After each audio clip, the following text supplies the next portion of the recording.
relax in the pool, and even savor the various bush dining experiences. Chitwa's holistic approach to hospitality, with specific emphasis on conservation, will leave you with the very best memories of the African wild.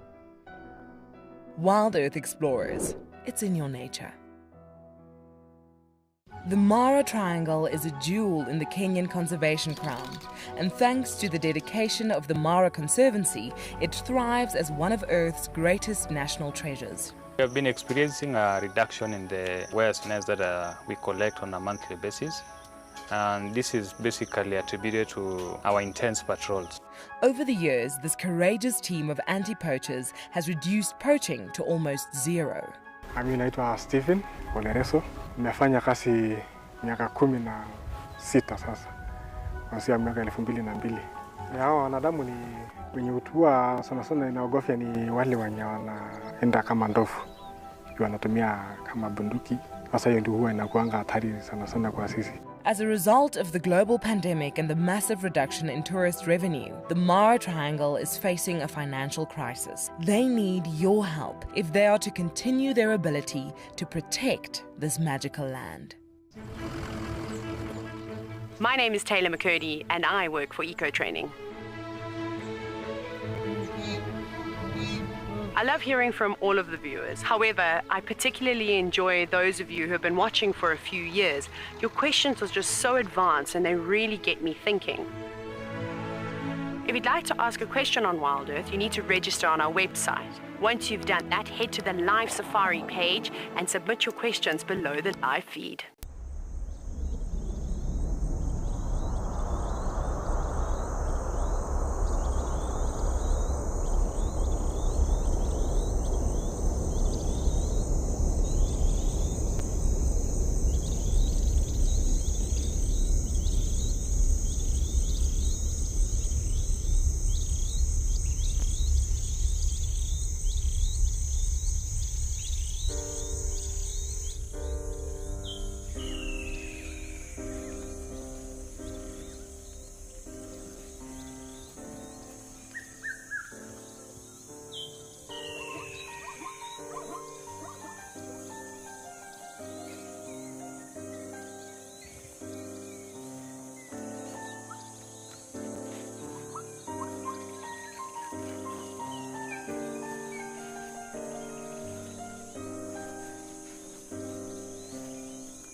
This program features live coverage of an African safari and may include animal kills and carcasses. Viewer discretion is advised.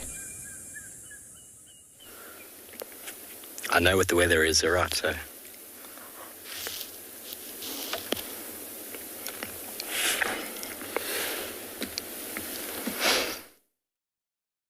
Welcome aboard the Sunset Safari, coming to you live here from Djuma Private Game Reserve, where it is a wonderful and warm afternoon. We're out and about, and we're going to do some birding this afternoon, see what wonderful birds we can find for you, because, well, it is a nice warm day. I don't foresee many of our cats being up and mobile. It is 28 degrees Celsius, 83 degrees Fahrenheit, and we have also Lauren out and about. We have Dyke and Paul out in Ngala. I think they're going to be trying to follow up on the leopard from this morning. Kyle and BK out in Tswalu. They're going to be exploring that wonderful environment. Pete and Owen out in andBeyond. Phinda and JP and Johan on foot in Prrivate. And on that note, we welcome you aboard your live African safari.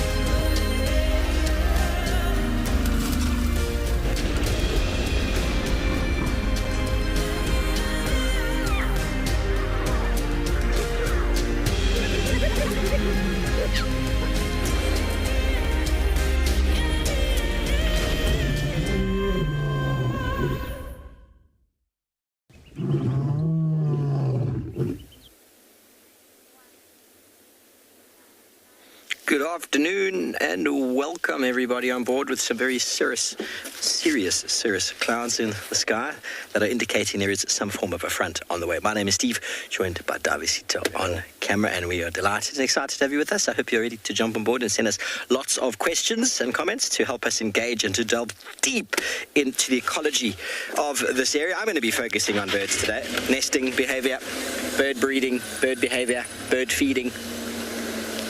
I hope that's right. And you can send your questions through to #WildEarth on Twitter, throw them in on the YouTube chat stream, or send them through via the website on the Safari page. Under the age of 18, you can get your parents or guardians to send through an email to kidsquestions@wildearth.tv. Lovely day. A lovely Wednesday. Can I just explain those clouds a bit? Those very tall ones up at the top there.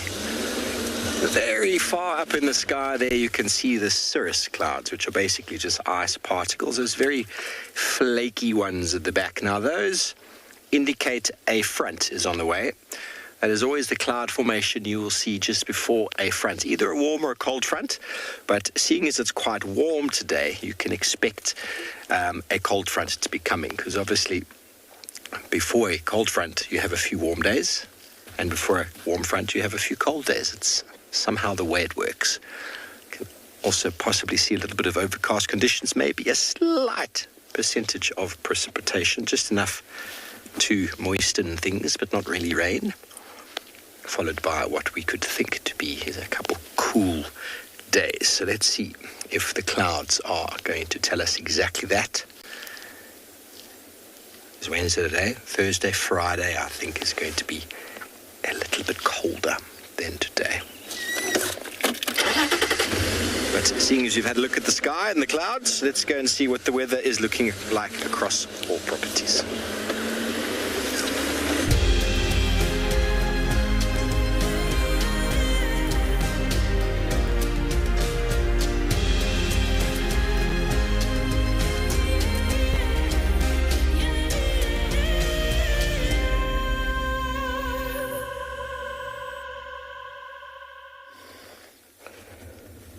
Well, it is a wonderful and cloudy afternoon this side of the world.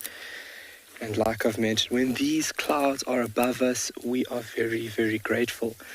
From that harsh sun, a little bit of cloud cover is always welcomed. Very good afternoon to everybody. My name is Kyle, and behind camera is BK. Thank you so much for joining us this afternoon. That is spectacular, but myself and BK have wandered down this road, and we thought before we get started with things, we are going to show you something really cool. We were talking about snakes this morning, and a few viewers asked about snakes and their activity. Obviously that activity is starting to decline as we get further into winter, but when roads are clean we can find amazing things like this over here. Really beautiful track left behind by a very special snake and a very important role player within this ecosystem. This road was cleaned about half an hour ago, so we know that this track was just after they cleaned the road, and it's only our vehicle tracks over here. So if BK shows you, you can see where our track stopped over there on the left, and you can see where we reversed, and we just slightly come off road so we can get a beautiful view of this lovely track. When it comes to tracking, you want to be above or just behind the track, and obviously using sunlight as your to advantage in order to gain as much evidence as possible. But this track is very distinctive. The lines, the width, and what has been placed down over here, how the animal has moved, is very distinctive. This is a track made by a Cape Cobra, and a very big Cape Cobra at that. The width or thickness of this animal is giving me a very clear indication this is a fully grown adult, and it is moving south. How I know that is from these lovely marks made over here. So with my beautiful pointer, you can see this soil that's been raised up here to almost like this berm-like section. This is where the animal basically uses muscles and pushed the soil back to thrust the body forward. And if you look very close, you can see all the tiny little details of the underbelly or the ventral scales as the animal moved. And then here's the next part of the body, putting on some more pressure, next part of the body. So it was actually laying over here. So, sorry, I'm bouncing around quite a lot, BK. So if we just come to this side of the track over here, if I use my pointer, you can see how the snake came out here slowly, and then it kind of relaxed, and then something disturbed it, and then it pushed on very quickly and went on. So just the movement of how the snake... I thought that was it. Sorry, something moved over here and I thought it was a snake. Just in how quick this animal moved, and also how it moved, we can see it's a Cape Cobra. So from this lovely track, we're going to go down to a sociable weaver nest, and hopefully we can catch up with this lovely snake. But let's send you over to somebody who wants to say hello.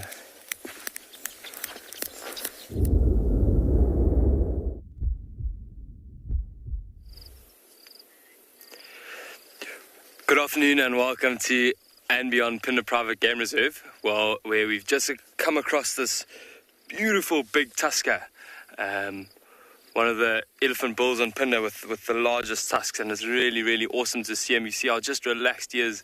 He's just found this delicious marula tree that he's slowly just feeding on. You can see where some of the branches have been broken off. My name's Pete. And behind the camera today we have Odie, and we've got a lovely afternoon. It's been quite a hot afternoon, quite a hot day here at Phinda, but looks like it's going to be quite a nice afternoon out here. Look how slowly this elephant bull is just feeding here. He's not moving too fast, and it almost looks like he's going to rest against that big marula trunk there. You can see he's got quite a thick base, and if you look at that tree carefully, it looks like a few elephants have possibly broken off branches previously. You can see how the regrowth has come through. Even that branch that the elephant was just feeding on now has just pushed through from where the tree has been broken in the past. These marula trees are really lovely, especially now towards the end of winter. They've still got, at the end of summer rather, they've still got nice fresh leaves for the elephants. And it seems like almost all year round the marulas do produce or provide lovely leaves for these elephants. can see how slowly he's moving. It's been a really hot day. Elephants don't really seem to move about too fast when in the heat of the day. He's found a new favorite of the elephants, a tree we call the jacket plum, or a jacket plum, and also very nice luscious leaves on there for this elephant. But now as he's feeding there, you can see just the extent of those tusks, really, really large tusks.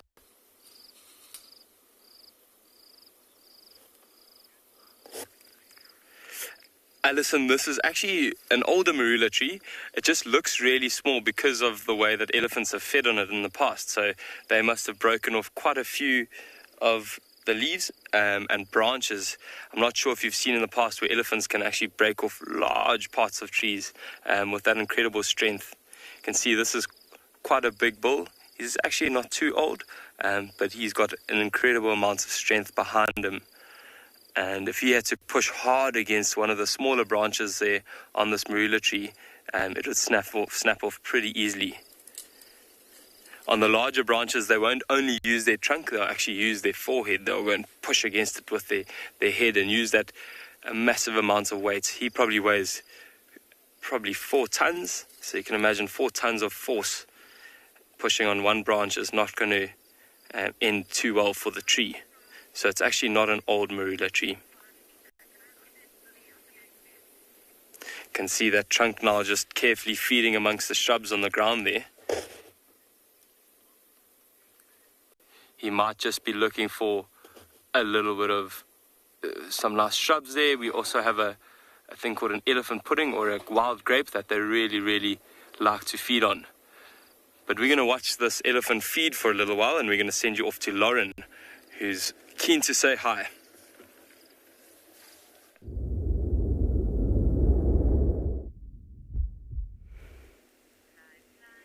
Good afternoon, everyone, and welcome to the other half of the Djuma feeds.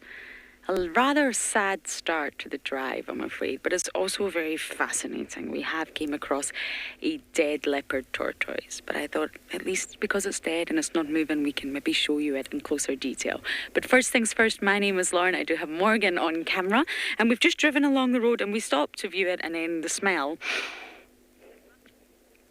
I shouldn't have inhaled there. Why did you inhale, Lauren? Don't inhale. Is awful. Okay, quickly over to Tswalu.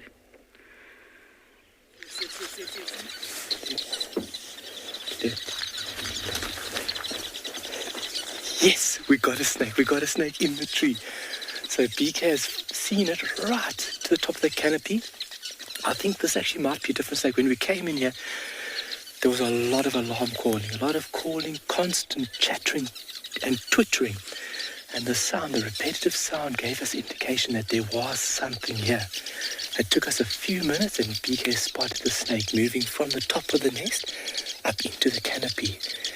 This does look like a different snake. This is actually a boomslang that's moving in the top of the canopy here. But what a treat to see a snake in a tree.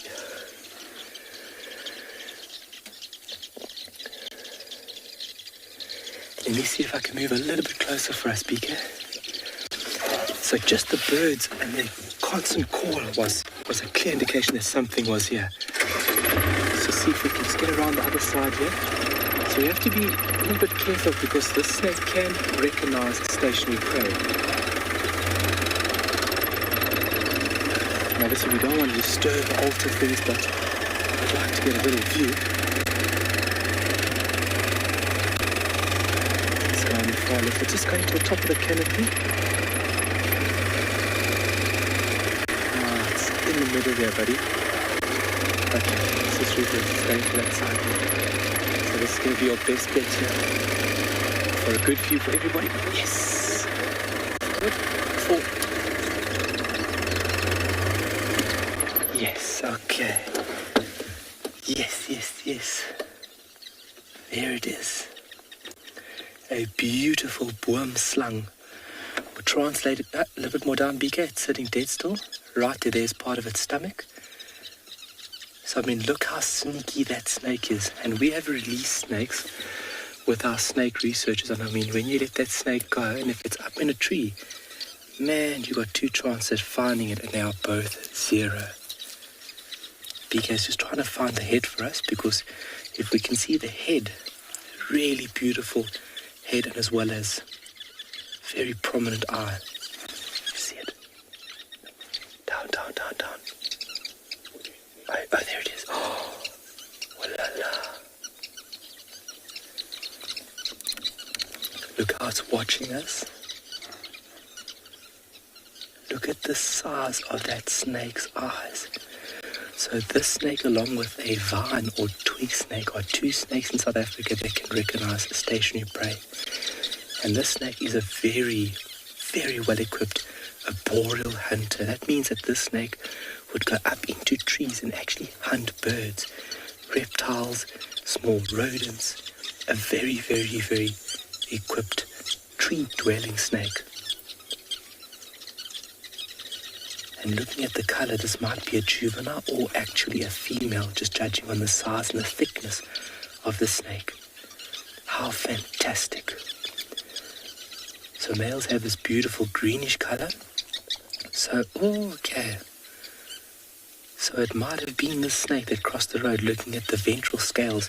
So just go there, yeah, look there. So the underside of the bed, the far left-hand part of the frame, you folks can see those nice thick ventral scales, the tummy scales. That's also a way in how we can ID the snake via the track. It's a mobile laptop that is a big snake, so if anybody's afraid of snakes, maybe now you want to look away.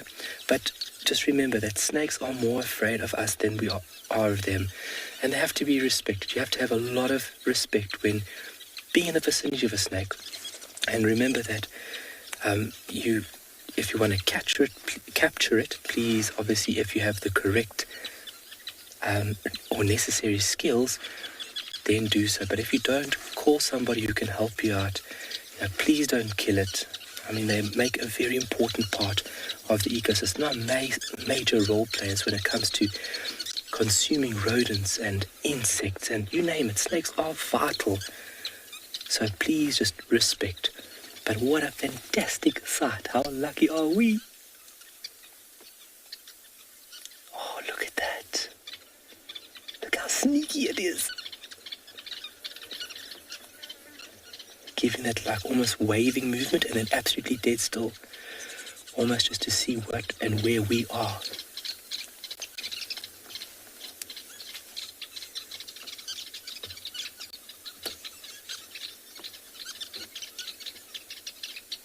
So boomslangs and Cape Cobras here on Tswalu would have an effect on the population of sociable weavers.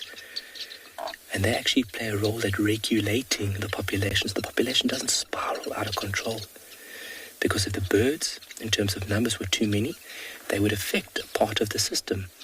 And that in turn would affect other organisms. So by them being here, they're keeping the sociable weaver population actually in check and allowing this very fine balance or equilibrium to be maintained.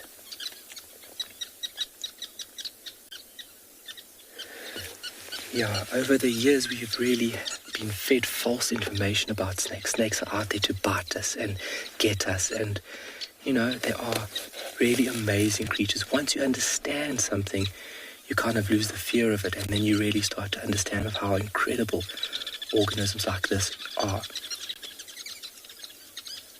It's just watching us. Oh, beautiful. Huh? What is it doing? I saw if you guys all saw that how it's trying to rub its face. Or the front part of its muzzle.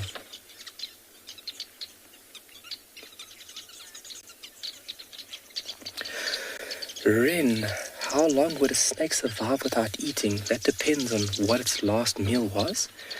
And then also the environmental conditions. So if the snake is within a summer period or winter period, because when it's in a winter period and look what it's doing, just watch its head, folks, and watch how it's almost pushing its head against the bark and the branches. So Ren, it depends on what it has eaten. and then also depends on the activity of the snake. So, when snakes are going into the state of suspension coming into winter, they would eat as much as possible, find a nice cozy spot, and then for 3 months being very inactive. They're definitely utilizing spots where it is warmer, coming out and basking out of their hiding spot.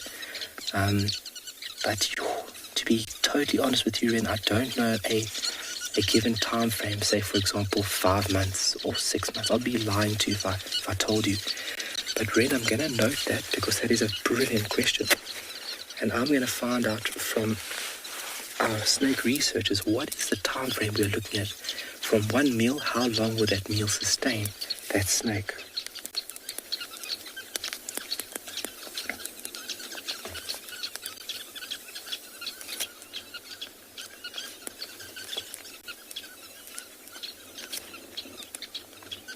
So really well equipped to be within these trees. And that massive eye over there, really amazing vision. So really amazing ability that this snake has at recognizing something that is sitting absolutely dead still, because that's what prey does. If it feels threatened and it feels like danger is imminent, that is basically a pillar behavioral trait, is to stand absolutely dead still and try and allow the vegetation to kind of blend in with its body. But this snake can recognize something that is sitting still. So a big advantage for a snake that utilizes arboreal spots like this.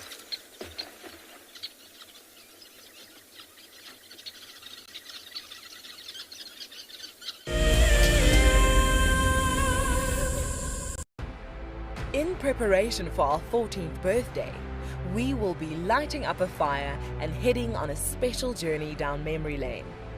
Join Lauren and Steve on the 11th of April for a sentimental look through the archives. The missing cubs have arrived! Holy moly, everyone, this is incredible stuff. Oh my goodness, everyone. Oh, there's 2. Who better to have as special guests than the WildEarth co-founders Emily and Graham Wallington. They'll be answering questions about WildEarth's fascinating journey since its launch in 2007. Sign up to be a WildEarth explorer and join us straight after the sunset drive on the 11th of April for what promises to be a remarkable evening.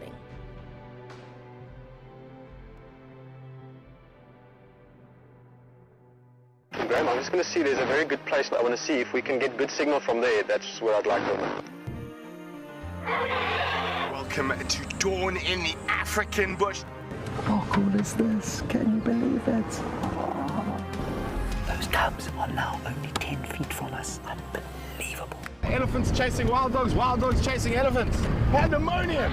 Watching how WildEarth has grown since 2007 has been truly remarkable. On the 27th of April this year, WildEarth will be turning 14, and we would love to hear from you.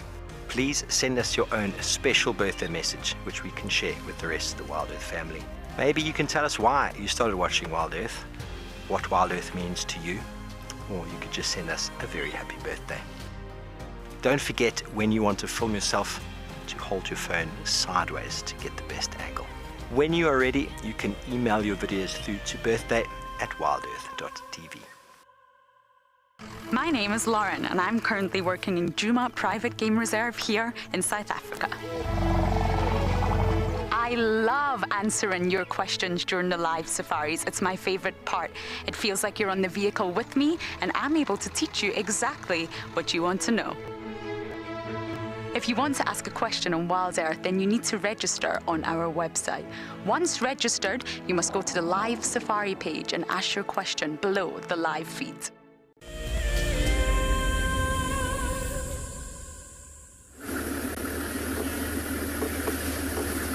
Yeah, look, we're driving through this beautiful, dense and thick vegetation, which is a good area for leopards. First of all, I would like to say welcome to all our viewers at home. I'm not alone. And then Djuma, I've got Steve and Lauren. My name is Daikoza, and then I'm not alone. So Djuma, I've got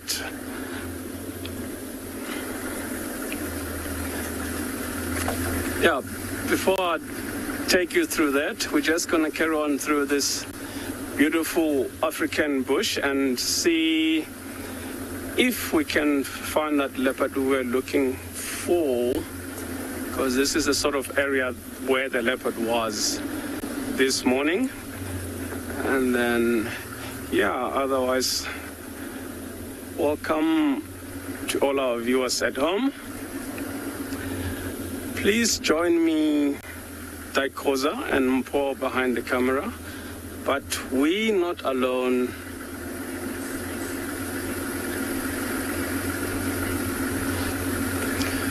We're gonna be looking for this leopard that we saw this morning, of which she finished the carcass where he was. The carcass is gone, so we're just gonna keep searching around here.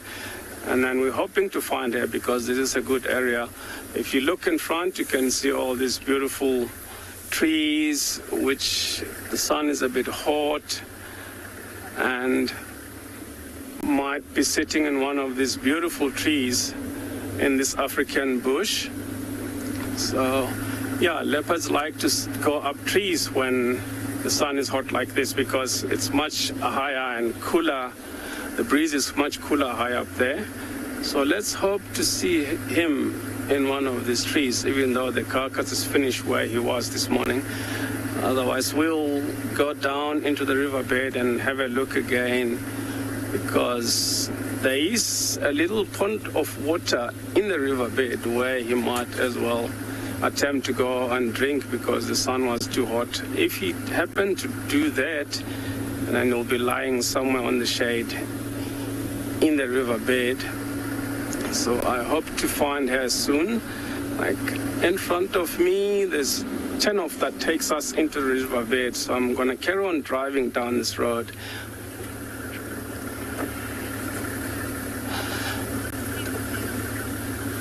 While I'm driving down this road to get down to the riverbed, I'm gonna go over to Carl and see what Carl has found for us.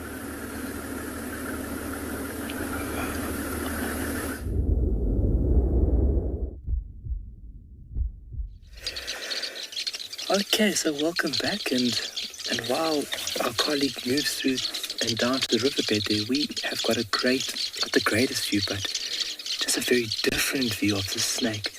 It's moved from the top of the canopy and slowly down to the top of the nest, and you can hear the noise made by these sociable weavers. That is an alarm call, so they're all notifying each other of this threat. And then, obviously, there's not much they can do. As a bird in this situation, there's not much you can do but kind of sit back and notify everybody else. You can find birds mobbing and actually coming down at low swoop to deter or kind of ward off the predator.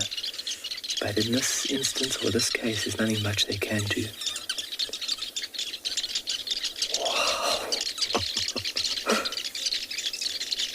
You can see that bulbous head, very distinctive head, and its actually head is separate to the rest of the body. Those massive eyes and that almost rounded head is a very distinctive feature of the snake. So most males are a beautiful green color. Let's turn a bit.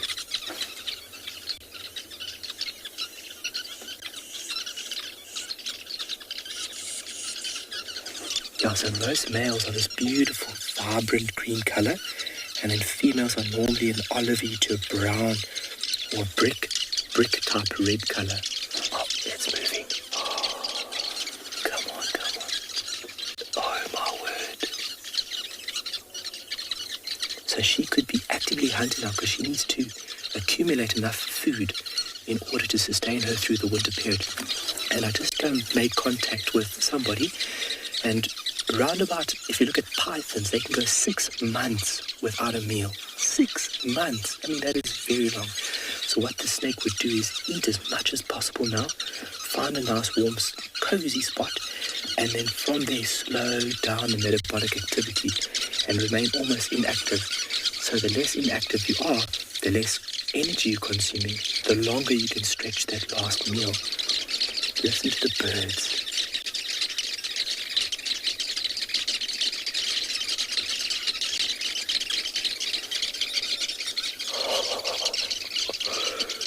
Wow.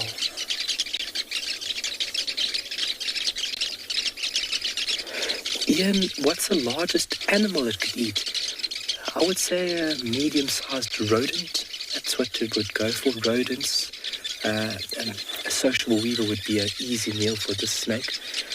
Striking it, obviously envenomating it, and then waiting a couple of minutes for the animal to die. And then what we'll do is eat it head first, basically consuming it head first. It's quite a remarkable thing to see a snake consume prey. These snakes, roughly about 1.5 meters, but then there is instances where they've been recorded up to 2 meters in length, which is a fairly hefty snake. Should I go forward for a bit, BK? Okay, let's just try and readjust it for you folks, because it is moving, and hopefully we can get a better view of this lovely specimen.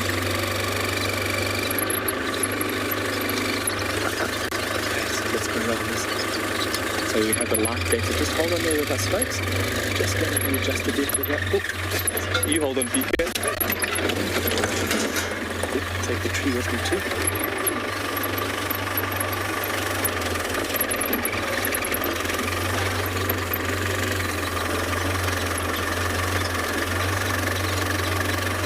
Okay, let's see if we can see what is here. Okay, so it's on this side of the nest. You can see the birds still have view of the snake because of their constant calling, and mobbing behavior.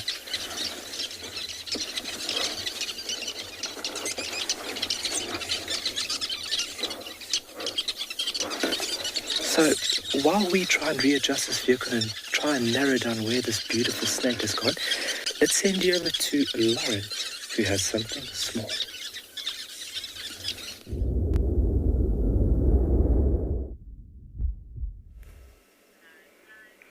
Kyle, I am incredibly jealous of that sighting. I do love snakes. So we haven't got a snake, but we do have an 8-legged creature. An orb-web spider, a female. And I was about to get into my Chelonian biology there, everybody. Sorry about that. We did put the dead tortoise back into the environment. Circle of life. But our lady friend here, oh look, is naturally hanging upside down in the center of her web. It's a very energy efficient way for these spiders to be. And you can oh, she's cleaning her mouth parts. Probably had a big lunch and it's time to get a little bit clean. Believe it or not, these spiders are very, very hygienic. They don't let sort of any residue or flesh from eating other insects stay around their mouth. They're very clean, and you'll find them cleaning themselves a lot whilst they're upside down in that web. Oh, she's just magnificent. I'll definitely miss these spiders when they disappear, and unfortunately, they will disappear. Oh, the creatures are going to disappear soon. And it'll become a very, very different environment. Oh, she's getting active. Now she's blowing in the wind, that's why it's not the most stable of shot. There's a very gentle breeze passing through.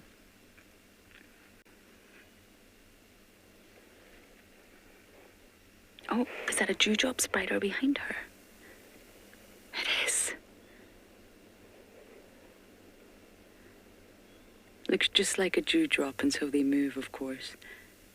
using her web, her creation, something that she designed and she used all the energy to create. The dewdrop spiders think, well, hey, we're going to jump on here too. There'll be plenty of food. And that's definitely correct. There will be plenty of food.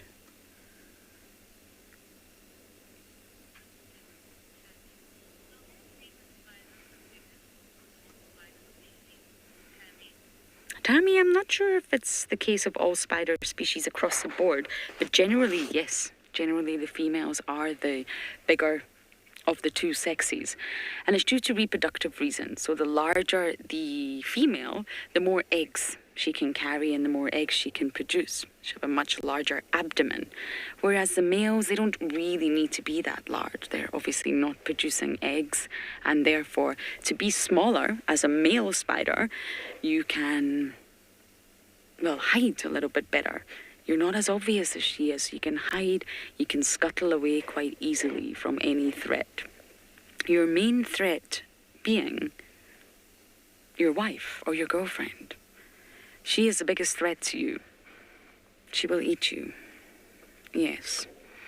So what the males have sort of developed doing is distraction techniques. So they know if they catch the female on the wrong day, she's not going to be happy. So distract her. And how... Oh, my goodness. I got a fright there, sorry. It's awful Eastern Channel. He will deliver a food parcel. And he'll put it very, very close to her and she'll think, I fancy a bit of that, I'm rather hungry. And she'll start eating. And only once she's eating and completely preoccupied with eating, he will mate with her. And then once he's finished, he will scuttle away almost as if it never happened. It's an amazing technique. It's a survival strategy for the males. But generally, they're much smaller. We're going to check on our little battalier nest and hopefully we get lucky. But for now, we're going to send you across to another live location.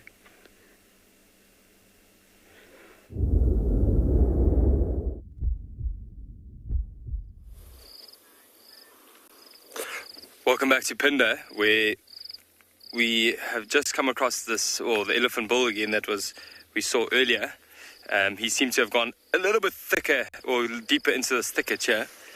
You can see he's gone towards this weeping boerbean, which is also one of their favorites. He's lucky, he's got 3 of his favorite trees right next to each other. We saw him feeding on the marula earlier, and then he went towards the jacket plum, and now he's gone towards a scotia, or a weeping boerbean.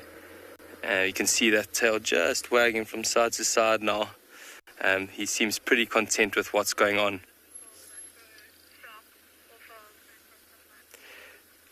It'll be quite fun to watch him and see if the tree starts shaking. Often when they reach for a branch just at the top, you'll see the whole tree moving from side to side. You can actually see just as one leg going a little bit further, he's pushing deeper and deeper. There's 1 or 2 trees around him that they actually don't prefer. There's one called a magic guarri, which has high tannin contents, and they really, really don't enjoy eating it.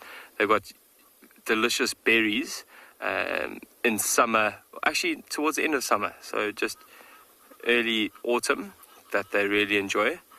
But at this time of the year, there are no berries just yet. And you hear those Egyptian geese in the background just making a bit of a racket.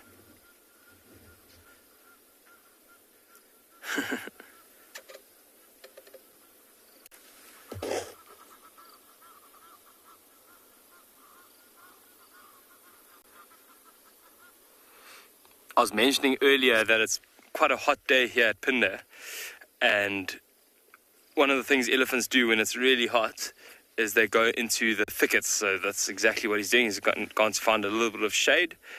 Earlier we also noticed that he had a bit of mud on him, and that's another technique that they use to try and cool themselves down. They'll go and find a mud wallow or a waterhole and splash mud all over themselves, try and put a thick layer on, similar to us putting on sun cream.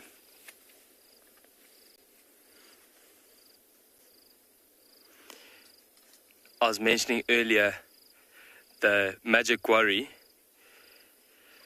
and the magic guarri is a lovely host for that wild grape or the elephant's pudding we were speaking about earlier. So they often grow up the magic quarries, and you'll see them going towards a magic quarry and you're thinking, what's going on? They're not going to feed on that. And what they're going for is actually that little bit of wild grape, which is like a succulent plant that they really enjoy feeding on. But back to your question, another tree that they like feeding on a various Vicalia and Senegalia species. So quite thorny trees they also like feeding on. But at this time of the year, whatever kind of succulent, nutritious trees they could find, that's what they'd be feeding on. Anything without a high tannin content. So even a tree like a knobthorn or a red ivory, they really, really enjoy feeding on. Trees also like a monkey orange, black and green monkey orange is one of their favorites. Oh, it looks like he might be reversing, seeing if he wants to come out and try a new tree. But the monkey oranges are one of their favorites because it's got a beautiful fruit that lasts actually quite a long time throughout the year. And obviously when it's not ripe, it's quite hard, that shell. But they really enjoy the monkey oranges, especially on Phinda. In the north of the reserve, there's a lot of monkey oranges around, and that's where they get a lot of nutrients from that fruit.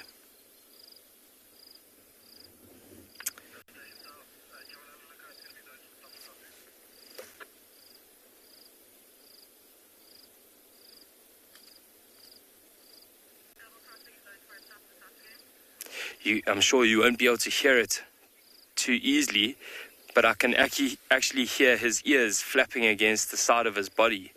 And we were mentioning how he cools down.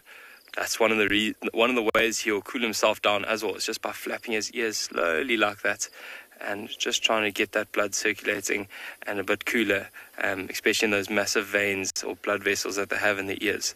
But we're going to sit here for a while. Hopefully he does make an appearance and come a little bit out into the open. But we're going to send you off to JP.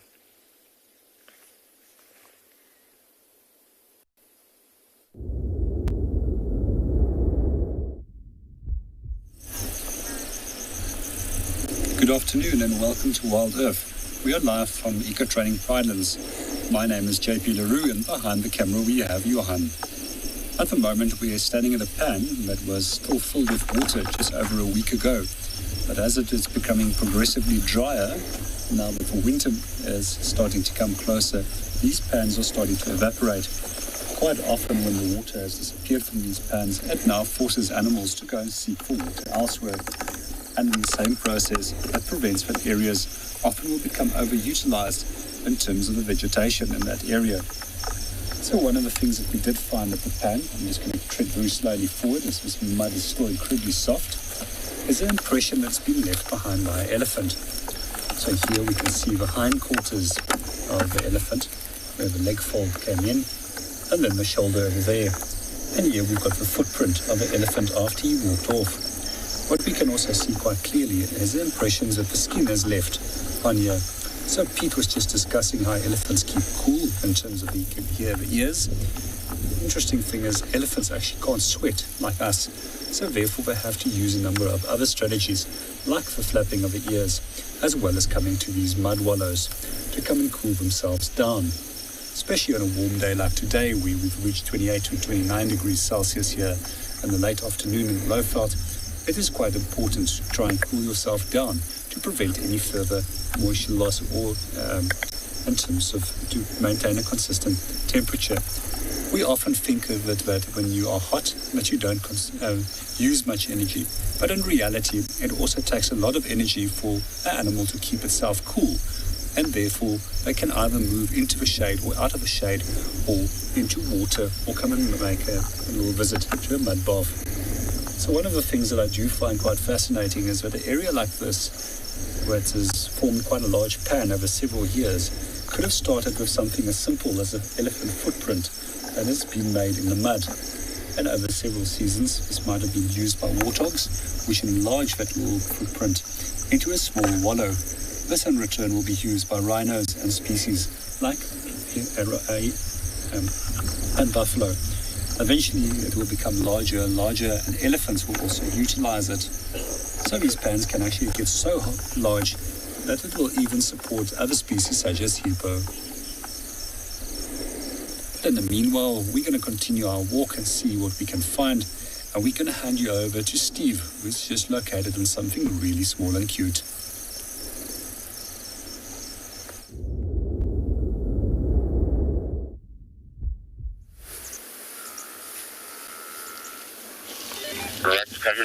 Welcome back to Djuma with some littlies here. We've managed to find our buffalo herd that didn't actually cross out this morning. They basically just turned around and came back in. Lots of little babies in this herd.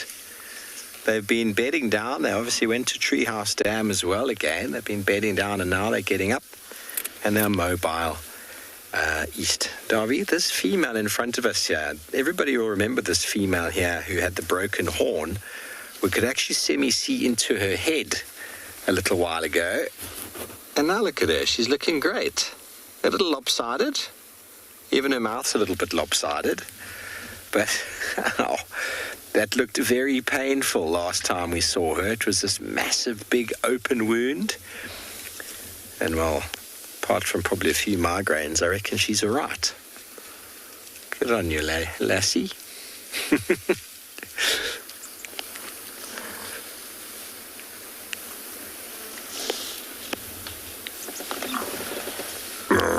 So when we have the buffalo, you'll actually see on the ground around here how the grass has been trampled, the grass has been fed upon, there's dung everywhere. Lisa, they break. I mean, if you have a look over here, this fellow over here is busy smashing a tree with the horns. I was smashing a tree. Buffalo fight. Buffalo attack lions. They get caught in the bushes. See, that's... Now he's going to have a go at that tree. Poor little Terminalia. So trees get attacked by buffalo, as do other buffalo. A female will defend her calves. There's pecking orders. There's social standings inside these herds. Sometimes a female, specifically because she was a female, will take a bit of a problem or have a bit of a moment with another female, and she could jab at her with that horn. And when you get a little bit old, the horns aren't always as strong as they used to be. They break off.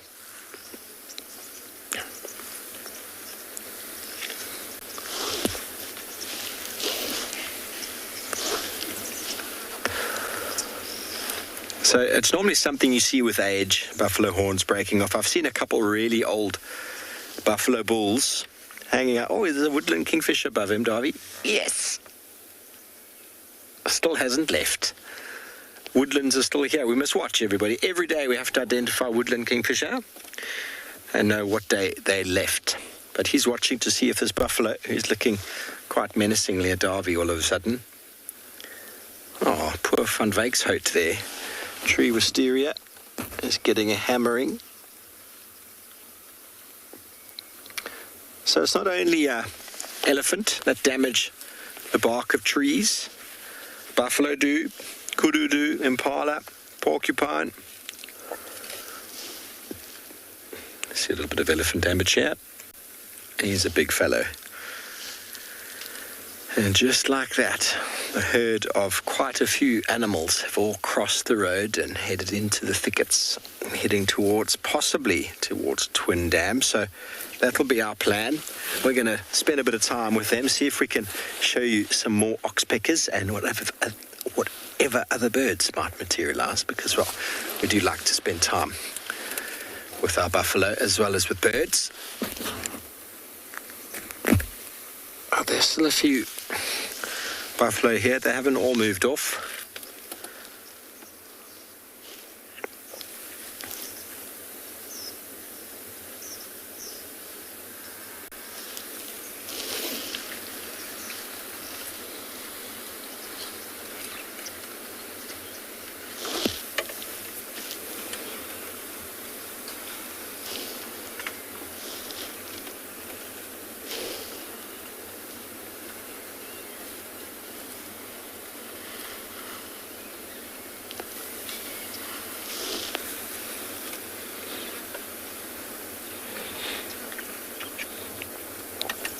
Yes, Lisa, soon will be the mating season, I reckon, if they haven't already.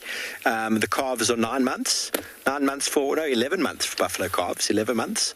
So generally in the sort of middle of summer if they haven't mated. So calves not every year. In very good season years, they can every year. But the females that have got calves now won't be ready for next year's breeding. But they do hold their calves for a little bit longer than cows will do. I think cows are 9 months. Oh. But they like to drop them in the summer. Early summer, middle of summer, and the vegetation's at its thickest. The grass is at its greenest, and there's lots and lots of place to hide these little fellows.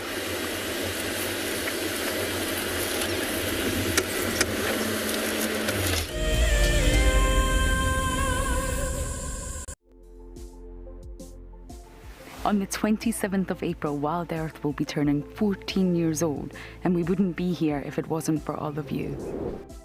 And to celebrate, we will be finishing the beautiful book that we started last year that looks at the history so far. But we do need you to be part of it. Please submit your most memorable sighting, or what WildEarth means to you, or even just your name and a comment to be included inside the book.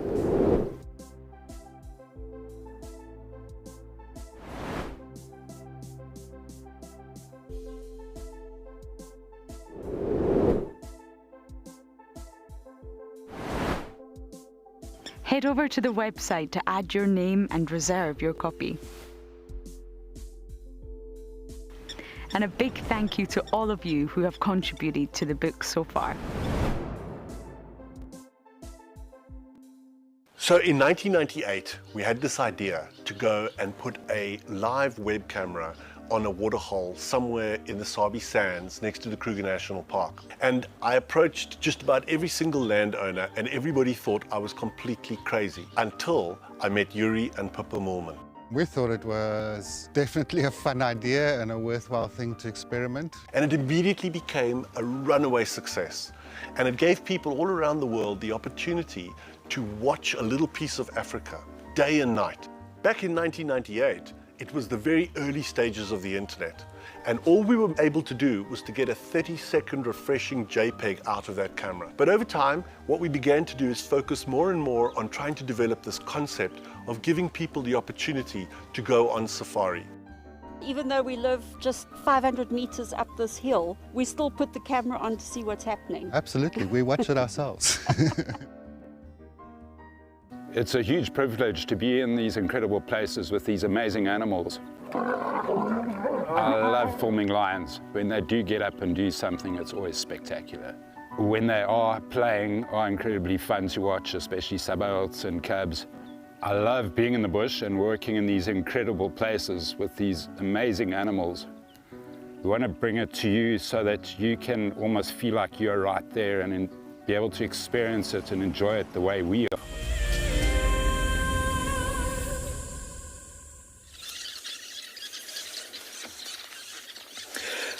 Okay, myself and BK are just sitting here nice and quietly. I apologize about my turn earlier for the folks that have been with us from the beginning. You're making a bit of ruckus there with that bush. I didn't see the bush so close to the car. So we have been sitting here and just hoping that we can catch another glimpse of the snake. I think it's sitting right on top of the nest.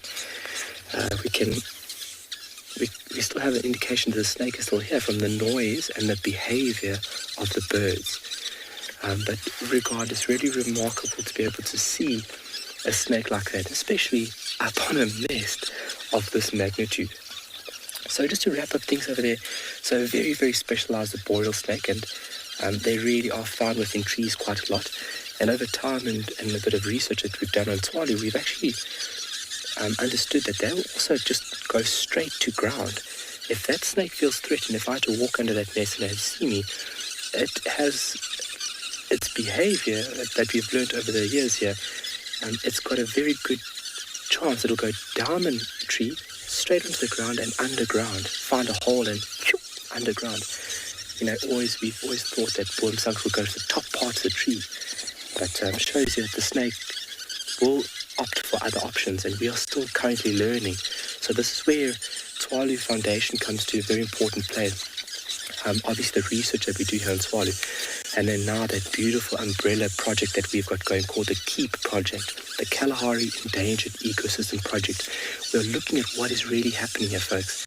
Not just with a species, but keystone species, and how, if unfortunately we go in the current way that we are going, how is climate change going to affect these species, because they have massive impacts on the ecosystem and the healthy functioning of the system. So really remarkable snake, and something that just gives me goosebumps. And now I had the privilege of sitting here with BK and you and viewing this wonderful snake on a nest like this. But once again, obviously just great respect when it does come to these items here, guys. Snakes and spiders and scorpions, don't kill it. Just observe it and appreciate it. Just understand how lucky you are that you can comprehend that little animal's potency, and then give it the respect it needs and call the correct authorities to obviously handle it. But really remarkable. And something, this is why I'm here in Tswalu, things like this, these beautiful, fine interactions. And obviously being here, it's unique to the Kalahari system. You know, nests, snakes, insects, mammals. It is a real privilege. So hopefully it'll come down. But if it doesn't, it will more than likely just remain atop there until things quieten down, and then we'll start moving, trying to find a way into one of these chambers, because we can hear a lot of activity from chicks. And where we have a spike of rainfall, 30 millimeters or more, these birds actively start breeding. And we are within the rainy period. So they've got an abundance of food, and obviously from that they in turn breed. And then in turn of that, snakes get to feed. And that's what these snakes will be going after. I think I see it. Look at the snake. Look at the birds on this corner, BK. Look how the birds are rushing up to the top here. They're flying to... Yes. Look at that snake is in that piece of the nest. Do you see the shiny illuminated part? Look at how the birds are flying up. Oh, no, they're not doing it there now. Sorry, guys. I get very excited. Pull myself towards myself. But they were flying up. Either it's a little bit of conflict going on.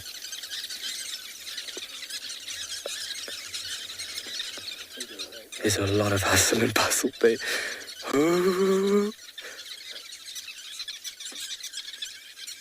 It's obviously having a very, very strong snout. That snake is able to push through all of this lattice, all of this material, find a weak spot in the nest, and then go into a chamber, and from there have itself a meal.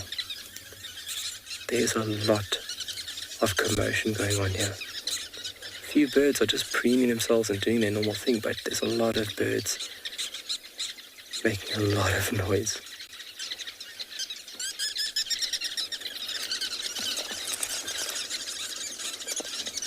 So, Gazani, that's what we are trying to understand with the research going on here at Tswalu, is that are snakes territorial?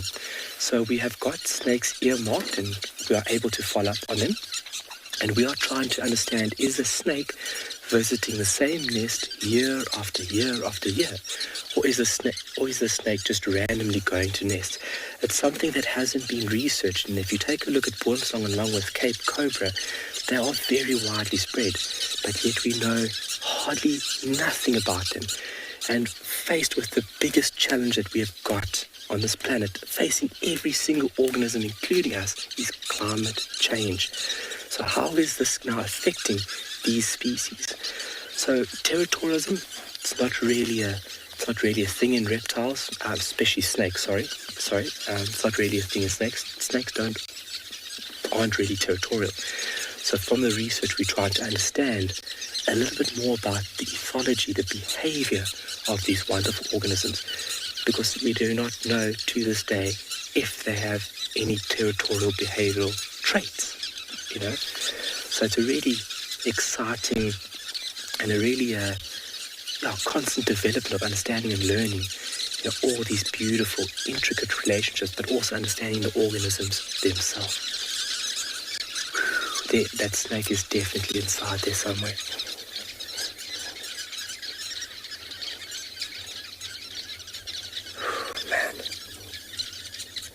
So especially boomslang will visit nests like this, but Cape cobras will eat snakes like this, and as well as other Cape cobras. So if you think about that, even this boomslang has to be careful, because if it runs into a Cape cobra will snack on it very quickly. And remember, like we've spoken about, that Cape cobra has got drop for drop on the strongest venoms possessed by the cobra group.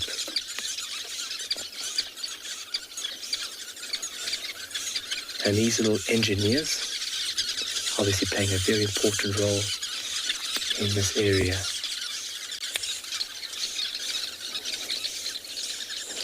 Alright, well folks, this has been incredible, and we're not going to disturb this any longer, so I think we're going to part ways with this wonderful nest. But let's send you over to somebody who's found you a big mammal.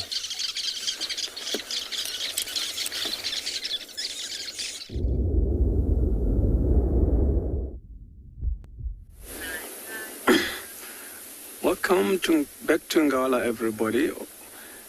It's me, Daikoza again. We just came down into this dry riverbed that looks like it's complete dry. Yes, it is on top, but the river is flowing underneath. As you can see, this African elephant, the small one at the back there, he's digging for water. Just between his front legs, you can see the bit of a wet sand. So he's just managed to find water there, of which is not that deep. As you can see, this guy in front of us here, he's just happy he's got some water. As they eat a lot per day, so they need a lot of water to flush that out, because they have a very poor digestion system. So they just finished drinking. Looks like they're gonna go up the bank, because the one at the back, he's still a young male, and then he's still young to be by himself. I think the rest of the head was here earlier, so we just caught the tail end of the head. As you can see, these guys are going up the bank. I'm sure they're going up to catch up with the rest of the head. And yeah, so we just had some lions calling from behind us, but they just gone quiet now. We thought, as these elephants are going up the bank, we're not gonna waste time and stay here, because these elephants are gonna disappear not too long. So the plan from here, we're gonna take you through our adventure in this African bush to that area where we had those lions calling, and hoping that we find these lions and watch them roar again. It will be really beautiful to see those lions that we just had, even though I know you may not have got that sound on the background because it sounded like it's fading, but I'm sure it's somewhere up the bank. Like, if you can see the vehicle, the way we parked, that sound came from far behind us. So, yeah, as these elephants are going up the bank, and we had those lions calling that some of you didn't hear, we're going to go over to Steve at Djuma and see what Steve's going to surprise us with. Stay with us while we're trying to find those lions calling. See you later.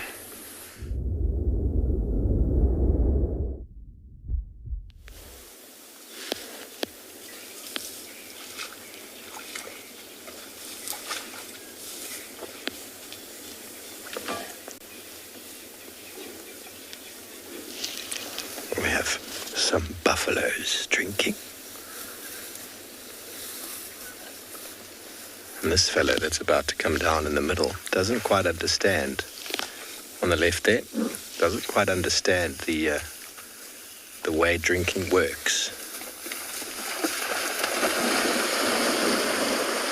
Okay, can you see the social hierarchy right now? That's how buffaloes break their horns. She's clearly a high-ranking female, and a youngster that probably wasn't high-ranking got in the way. was a youngster before that wasn't drinking delicately like this one, sticking its whole face in the water, whole mouth in the water. It was really quite interesting to behold.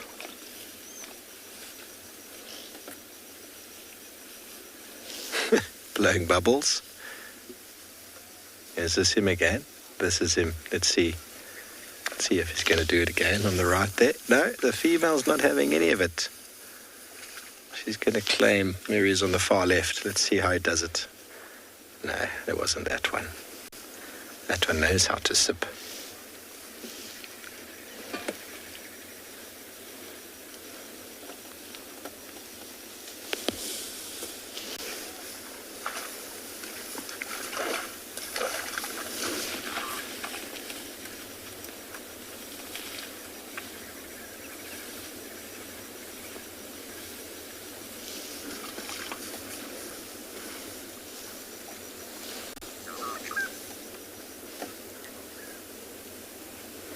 So when they drink like this, everyone, they can drop the diaphragm and they can take in about 30 odd litres of water in a very short space of time.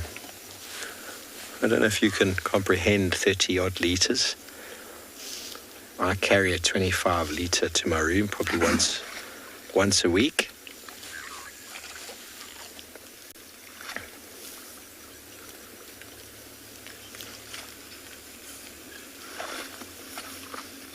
We need to drink about 2 litres a day. There's how I managed to get 36 in one go.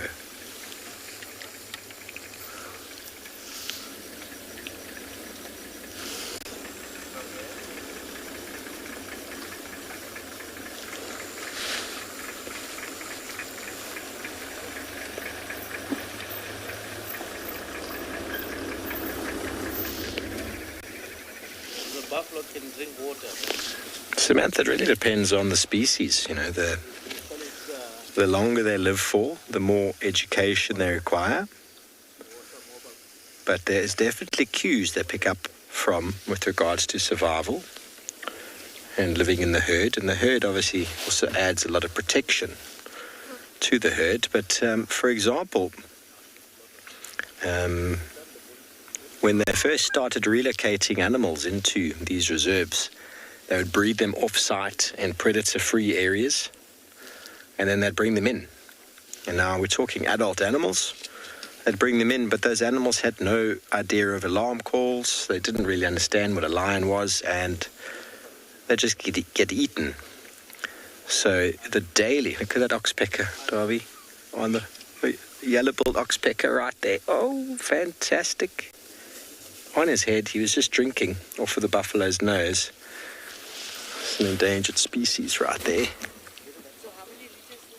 So they definitely learn from interacting with the herd, interacting with other species about what's dangerous and what's not dangerous. Obviously, they might stand there the first time and a lion runs in and they see the lion do something, and then they suddenly hear their fellow scream and end up dying and go, oh, hang on, something's not very nice about that. And then they learn and they move off. So whether that is always mum who's teaching them or the structure of the herd doing so,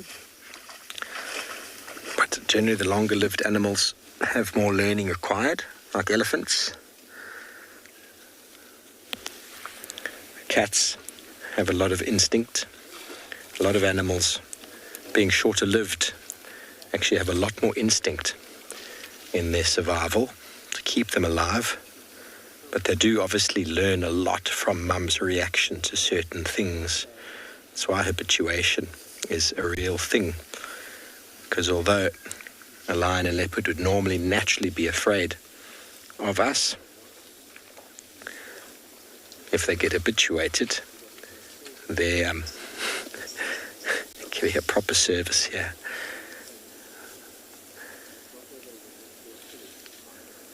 That's a splendid shot. If you've ever had a tick in your eye before, it can't be very pleasant.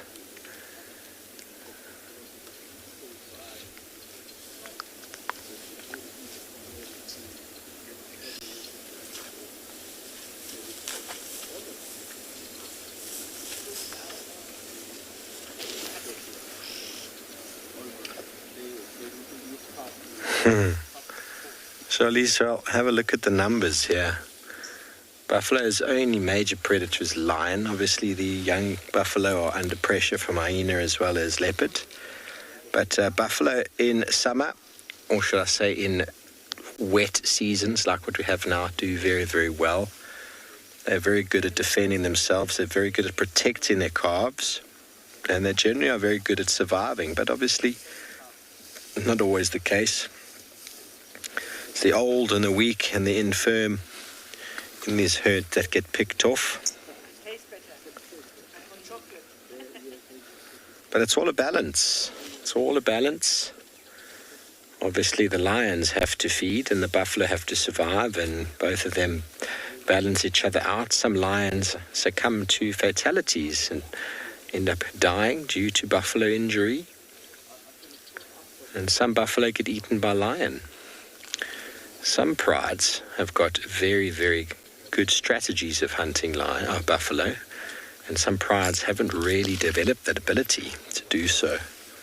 So it really depends on the pride, and as James Hendry used to say, if buffaloes just knew that they could stand their ground and stare the lions down, they would be able to do so and win every time. But it's the running away that ends up getting them isolated, and it's the running away that ends up getting individuals lost and disorientated, and then lions can pick them off individually. But united as a front, they would be very difficult to tackle and to remove any of them at all.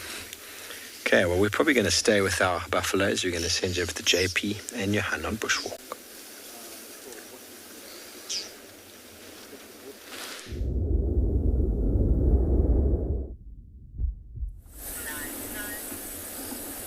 Good afternoon and welcome back to Eco Training Pridelands. We've continued our walk from the Waterhole where we started. We're still looking at what we can find in the area, and we stumbled on this little civetrine, which is basically a territorial toilet for a civet. And what we can see over here is fairly large sizes of scats. It has always astounded me how big these scats can be in diameter. Quite often, many a young guide that we've trained over the last few years has been astounded in the same manner. And quite surprising that, and I think that we are leading on to a story, because quite often the segments is as thick as that of lion, if not thicker at times. So one of the characteristics that we can see about the scat segments is that they often feed on millipedes, which is quite toxic, and civets have overcome this ability to feed on these toxic organisms. Something else that I've noticed over here is a part of a toktoki or tenebronoid beetle, whose remains is over here. And then the other things that we often find in here is feathers, and then also seed remains. And one of the seeds that we often find inside here is that of a jackalberry. What not a lot of people know is that in a certain species of civet that we find in Sumatra or Indonesia, which is actually also often feeds on coffee beans. And that specific coffee beans is then passed through the stomach, just like that the jackalberry seeds will be passed through the stomach of the African civet. Those coffee beans are then harvested and sold as kopi luwak, which is one of the most expensive coffees in the world. However, I do not agree with buying a kopi luwak, as quite often the case is that the animals are actually kept in captivity under harsh conditions where they actually are being fed the coffee beans. One of the things that I do find actually interesting is that there's also a link to coffee with the African civet. And one of the products that African civet used to be used for in Ethiopia was the making of a product that's called civetone. And then that was used for perfumes to actually bind the floral aromas in those perfumes. But something else that they used it for was actually stirring smaller little bits of that civetone in its refined form into coffee to add it some sweetness.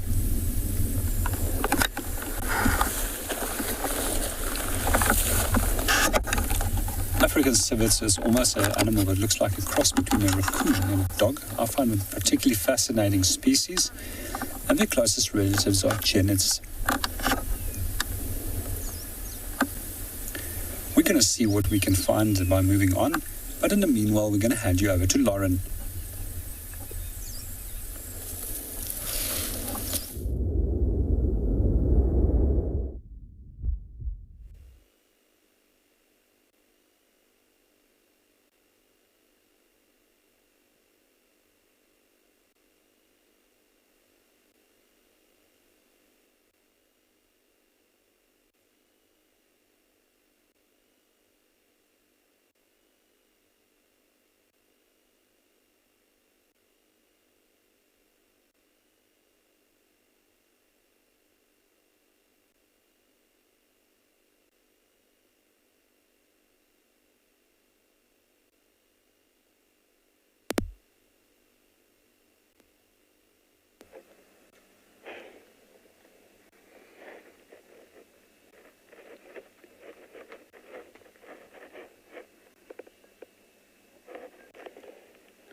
Unfortunately, the chick...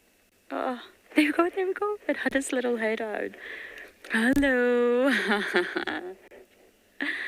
This is a little batelier chick, everyone.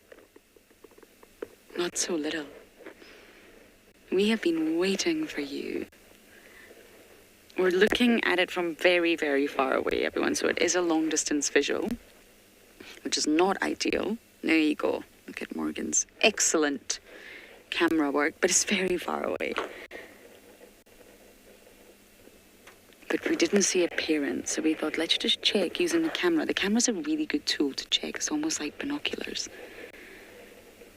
And I think if we get any closer, I don't think we'll actually get a view.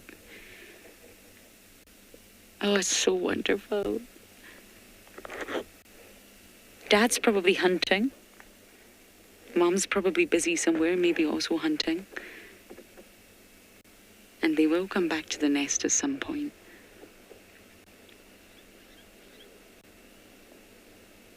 It's already quite big. It looks very different from the parent, though.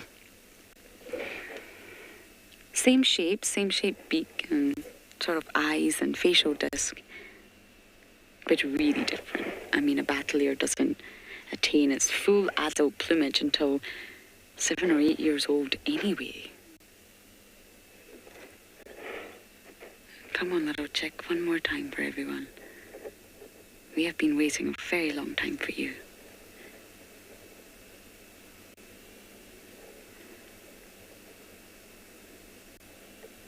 It's in these situations that patience really does pay off.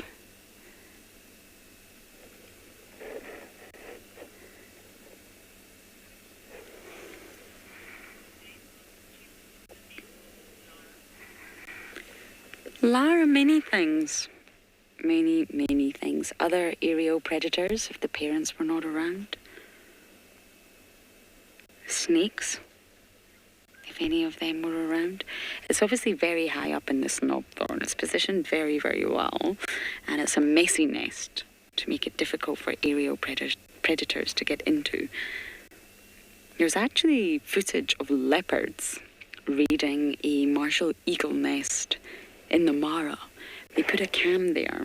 It was almost like a camera trap. And it actually caught a leopard climbing that tree. Oh, hello. I really am not sure our leopards here in the Lowveld would do that, but really anything that can access a nest would eat the chick. Even a rock monitor.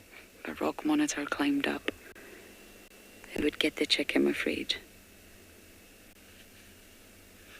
Precious little bundle of feathers.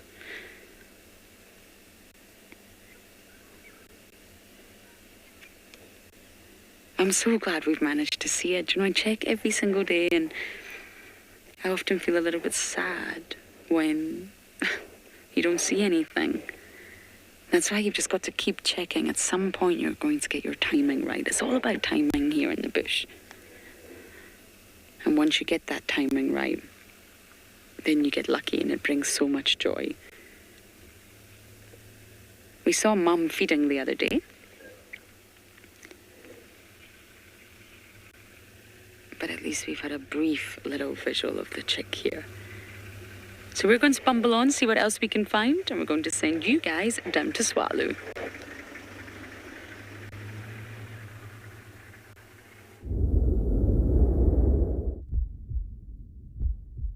GLS.com, you guys got to see a batelier chick.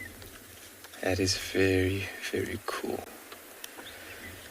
So we have left that site just so that nature can take its course. It's always very important that you never overstay your welcome when it comes to sightings. You're there to observe and appreciate and absorb, but then once you've had enough, make your way out. So we have left that site and we have just stumbled upon a lovely little colony of ground squirrels. They are very entertaining animals to watch. Very active, only active, so daytime. They are active during the daylight hours. And staying in small colonies like the meerkats is a very efficient way by which you could survive and thrive out of is having somebody to watch your back at all times. And this is a site that they've recently excavated, so they've got a remarkable ability of digging. Oh, a little bit of grooming going on. Show me some love. Little hello grooming, great. Strengthening bonds between individuals, reaffirming bonds,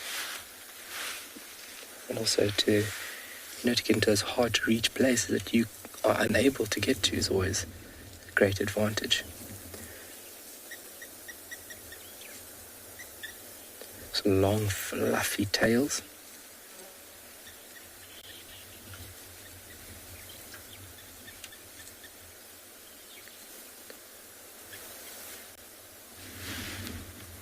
Michelle, they are really cute, and I don't think that we give ground squirrels enough credit. I mean, meerkats are great, and I think that, over time, the movies that have been created and social media, have really focused our time and attention on meerkats. But here at Tswalu, we're very lucky to have an abundance of ground squirrels, and I don't think that we really give them enough attention because they are remarkable in terms of sociability, what they do, their behavior throughout the day. They are really incredible little creatures. Oh, so obviously utilizing this underground system as a form of protection is also where they would reside at under the cover of darkness. So just like the meerkats, if something had to come in here, first point of safety is to go underground as quick as possible. And obviously there's multiple entrances and exits just in case something follows you down like a Cape Cobra.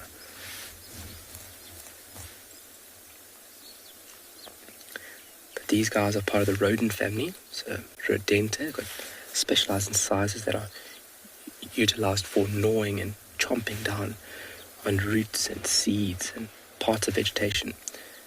They are really incredible.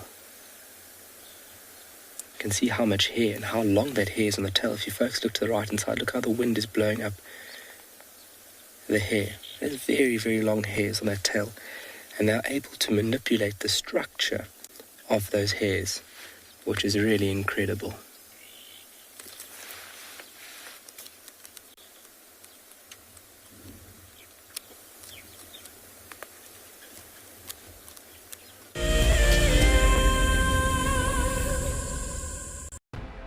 In preparation for our 14th birthday, we will be lighting up a fire and heading on a special journey down memory lane.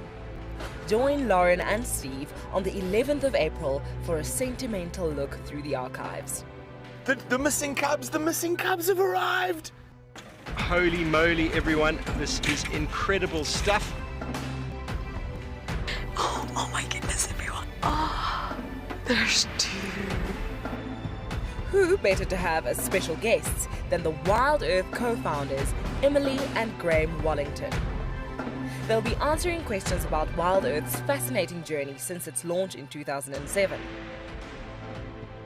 Sign up to be a WildEarth explorer and join us straight after the sunset drive on the 11th of April for what promises to be a remarkable evening.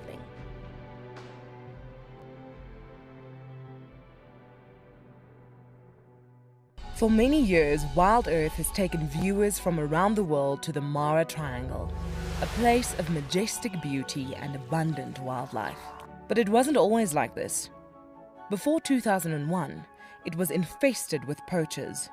Illegal harvesting and hunting was rife. Now the situation couldn't be more different. The hard work and dedication of the Mara Conservancy has revolutionized this magical land.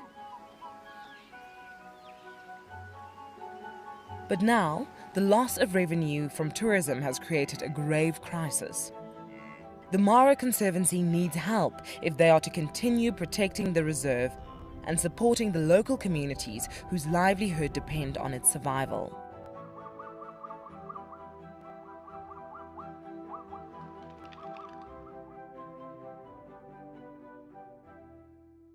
My name is Steve, and one of my favorite things at WildEarth is getting questions from you. The type of questions that I really like are those ones that really help us to unpack and understand and really integrate the ecological knowledge and fully appreciate the importance that animals such as these Cape buffalo bring to the ecosystem.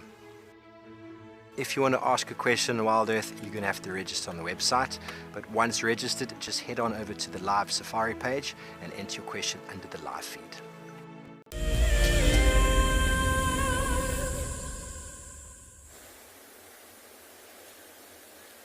Alrighty.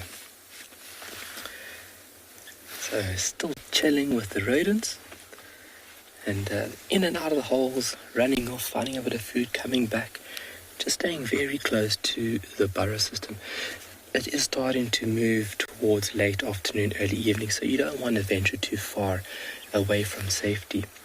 And if you take a look at this burrow system, they are remarkable at digging. So ground squirrels actually create a lot of burrow systems throughout the area, and they actually abandoned a lot of them. And other animals such as meerkats will adopt them and use them for their own use, but then you can actually have a host of other animals utilize them. And their digging behavior is they're so well equipped, to in order to dig, that they're able to dig through very, very hard soil, even kelpcrete, which is a very, very hardy type of soil. Fantastic view that BK is showing us over there. I mean, this is almost hard kelpcrete mixed in with a bit of rock, and so they just mow through that with their very, very strong claws. And digging systems like this here is great when it comes to safety. So they are terrestrial, so meaning they are based on the ground. You won't find a ground squirrel up in a tree, hence the name ground squirrel. And this species that we are looking at is the southern African ground squirrel, because it's also found within parts of Namibia, and as well as the southwestern corner of Botswana. And they do tend to prefer the drier regions. So within this grouping, there's another 4 species found within Africa. So this is the southern ground. We have the Damara, the West Africa, the unstriped, and I think it's the Barbary ground squirrel. So 5 species of these amazing and just terrestrial squirrels throughout Africa. And remarkable. So like I mentioned, they are rodents. So they got insides that are obviously utilized to gnaw down and chomp down on vegetative matter. This would be roots or bulbs or other parts of vegetation, even flowers at times. I've seen them eating tribulus or double key flowers. But then they also have been recorded at eating things like termites and other insects. I've actually seen footage of them catching doves in parts of Namibia and Etosha. I don't know how clear that is, but there's photographic evidence. But really incredible. We've got pygmy falcons calling just behind us.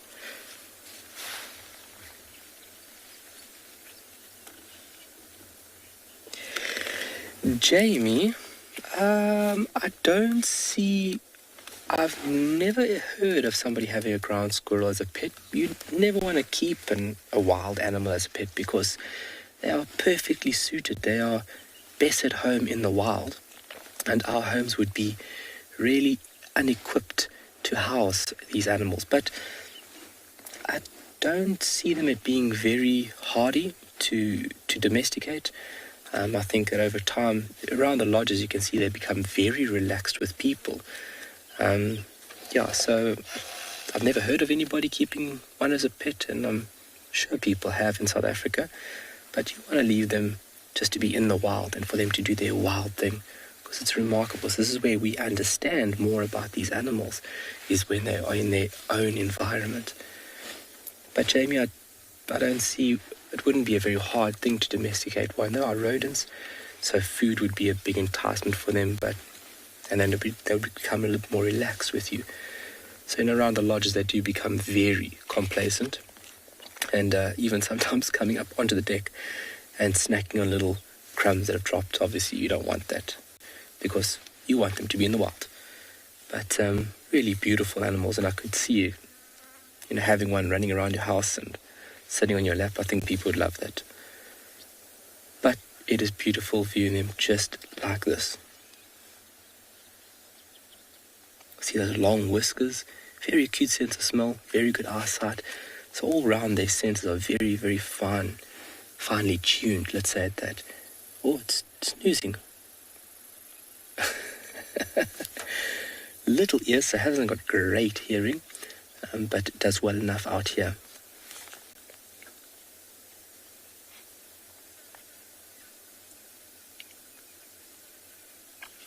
So these individuals do like to be in colonies. You'd find that other species throughout Africa can be somewhat solitary, or just accompanied with a pup at some point within the year. But the southern African ground squirrel, these individuals prefer colonies. And if you look at colonies, they can range anywhere from 5 individuals up to 30. So imagine walking around and viewing 30 ground squirrels while they are busy doing their thing. They are really very active throughout the day. So just like I said, can be almost as enjoyable to watch as the meerkats. That one on the right is taking a little snooze, but he's at the safety of his burrow entrance, so if something is close by, it's alright. So from being very, very static, let's send you over to somebody who's got something on the move.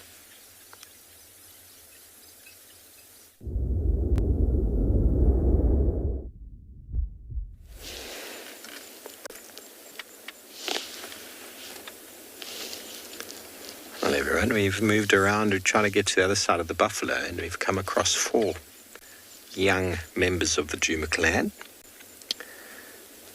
All 4 of them were busy eating a little bit of buffalo dung a moment ago. Now it's just one. Seems like they've been out on an afternoon meander.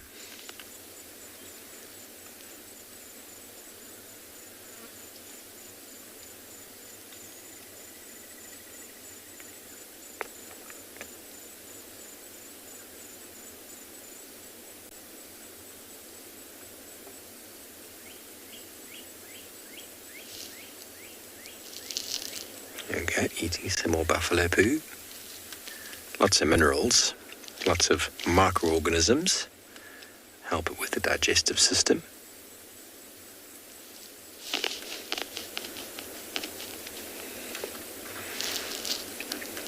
Alright, so I'm not actually hearing the comms properly there, but they're probably about 500 meters, maybe 600 meters from the den. Not too far away.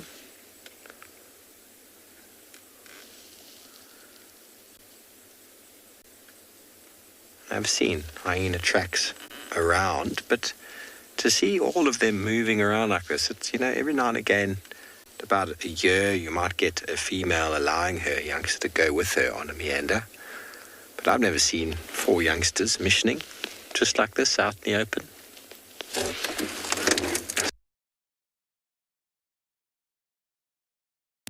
So they come across, they're either at a den or they're at a den. There's no really other way around it. Maybe they're interested with the buffalo. Maybe they got interested by the smells and the sounds. There were 3 more a moment ago. They've all gone in to the block.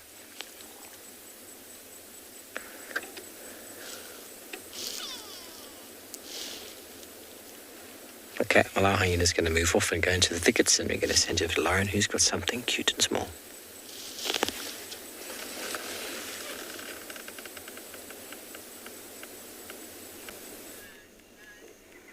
Small but magnificent.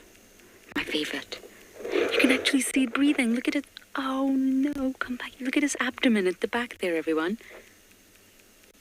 You see that? Wow, it's got claspers at the back, which means it's a boy. I think it's a red-veined dropwing. He's trying to catch something. He's trying to catch the flies. Now, it's in the obelisk position, this unique position where they put their abdomen vertical. It almost looks quite bizarre. It's trying to reduce overheating, which would occur if it presented its entire body length to the sunlight. So it's trying to avoid sort of sun hitting the entire length of the abdomen. So by putting its body upright, facing the sun's only hitting the sort of rear end and not the entire length of the abdomen. I'm going to miss you guys when you disappear. And look at the eyes. You see those large compound eyes, completely oversized. They take up the entire head and they join in the middle. Now, damselflies don't join in the middle. It looks like he's wearing huge ski goggles. Now, the damselflies are different. They have a gap in between their eyes like we do. It's a really easy way to tell the difference if you're slightly unsure. Ah, Morgan, this is incredible. And it's not really easy to see from this position, but he has got 2 claspers, and that's a male genitalia. And as with most invertebrate species, to be honest, dragonfly species have particular seasonal patterns of emergence. So, just with the butterfly species, at the start of summer or maybe late spring, you'll start to see different species emerge in a cycle. And as you go on with summer, those species will disappear. Their life cycle will be over and you'll see new species emerge. And this is, of course, species dependent, but it's also to avoid competition at the end of the day. So you won't always see the same species the entire way through summer.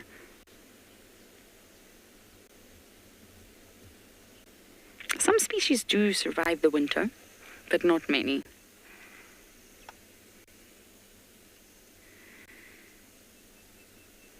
If they do survive the winter, this gives them a sort of head start for breeding in spring.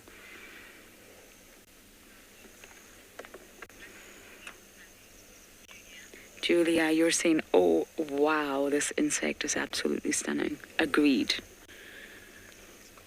Wait, let's just wait. Sometimes they come back to the exact same perch position. And naturally, sometimes they don't. Has he gone, Morgan? Been around for 300 million years, and sometimes people don't even recognize how magnificent they are. I think it may have disappeared. Just let me reverse a tiny touch, because there was another one. We're actually waiting on Gowrie, Maine. Miss Tandy and Sabui had a battle this morning. The leopard action happening around us is incredible, and it's all on properties. You got it.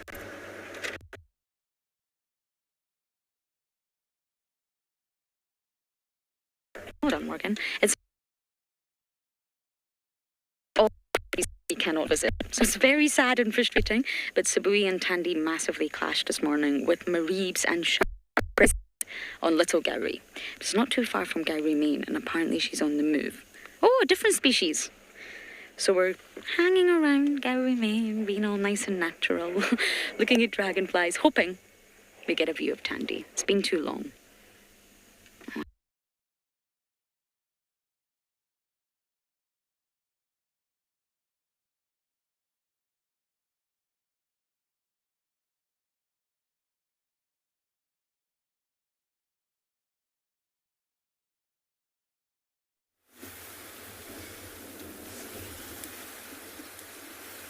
Alrighty, well, we're trying to... There it is! Yes! Hello, little one. That is a baby, or a young, little grebe. And it looks like Mom is actually showing them what to do. When it comes to feeding, you can see the diving behavior of these birds. I mean, that is remarkable. Look at that. It's got some food, and it's going to hand it over to the chick. Yes, look at that. Wow. So we can see it's a chick with that streaky black and white head. And it definitely looks like Mom is showing them the tricks of the trade here. Because it is a very specialized feeding behavior. So the bird is plunging itself underwater, and then with its webbed feet, that is propelling the bird to spots underwater where it would find prey. Wow, that is incredible. And prey would include aquatic animals of various kinds. So this would be small fish. In here, you would definitely have a lot of tadpoles at the moment. So tadpoles, frogs, and then various aquatic insects. So this would be dragonflies, things like mosquito larvae. This is what they would be feeding on within these watered habitats. I think this is only the second time I've ever seen little grebe chicks. So predominantly feeding like this by plunge diving, but when you have an emergence of alerts, so those reproductive males and females. Samantha, how delicate are their wings? Well, I'd say fairly sturdy. They are able to fly, so if you need strong, first and foremost, wings, but then also very strong feathers in order to achieve flight. And also the keel muscles have to be developed in a very sturdy manner to enable that bird to achieve sustained flight. But those wings will be tucked alongside the animal's body, and then while the animal is diving, it wants to be as streamlined as possible to minimize on drag, so that it is efficiently moving through this water. So you think about it now, the animal is going underwater, and water is obviously a lot heavier, a lot more dense than air. So the bird is actually really remarkably designed in order to achieve this feeding behavior.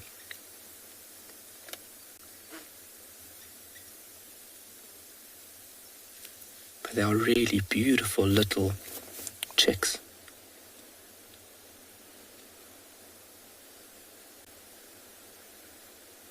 So, if my memory serves me correctly, 30 odd days, the youngs can, at about 30 days, they can self-feed. So it's just showing that the parents now, or one of the parents, are just helping out, just to provision until they've learned and acquired the skill. What grebe species are there on Tswalu? So this is the main species seen on Tswalu. And the most prominent, let me say that, I think there has been greater crested grebe spotted on Tswalu, but not a prominent sighting such as this here, where this female has actually created a beautiful floating nest, and on top of that, deposited eggs. And then now, the little chicks. So I would say the most prominent would be this individual species here, the little grebe.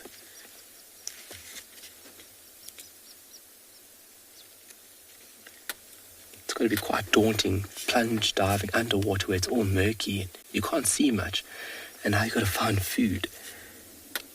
And just think about it, it is a bird. So like an African darter, just think about how remarkably designed these birds are in order to go underwater in search of food, but also they're able to fly through the air.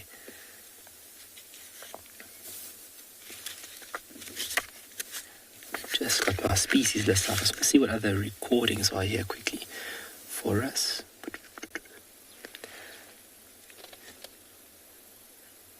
Well, they're going into the distance, but for now, let's send you over to somebody who's caught up with the herd.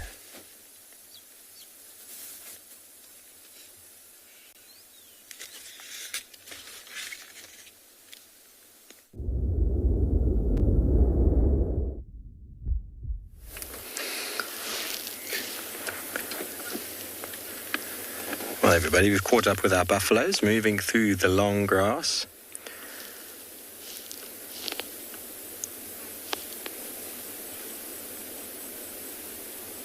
Really is quite a beautiful scene.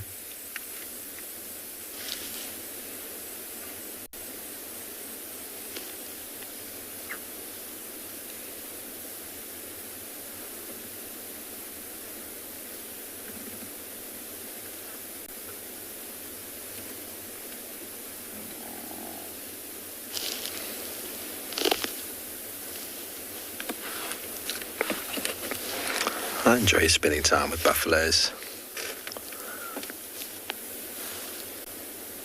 when they're up and about, of course.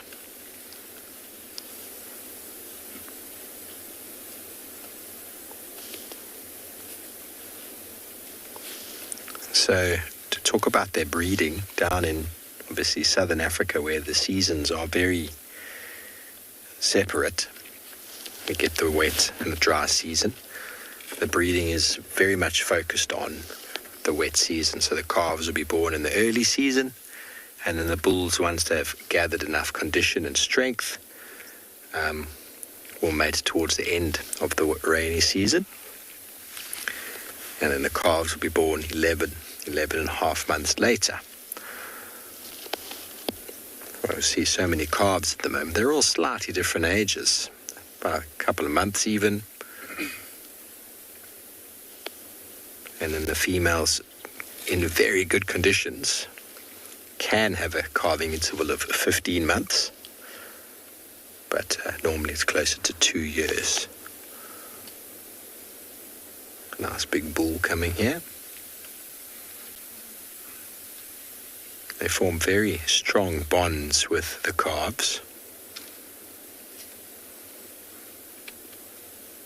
Falcon, well, 2 buffaloes would constitute a herd, of course, but generally we find herds of more than 15 or so.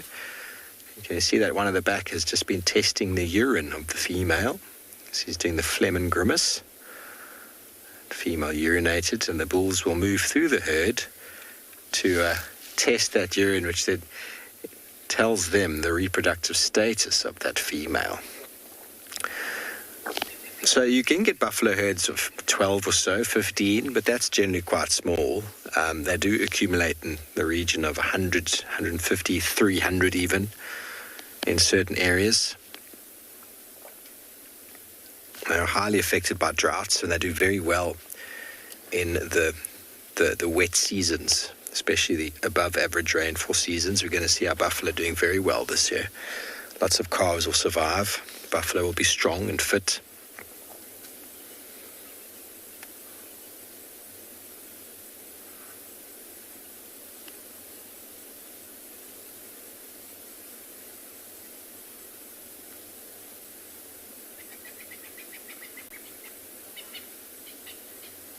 See 2 big bulls walking through the middle.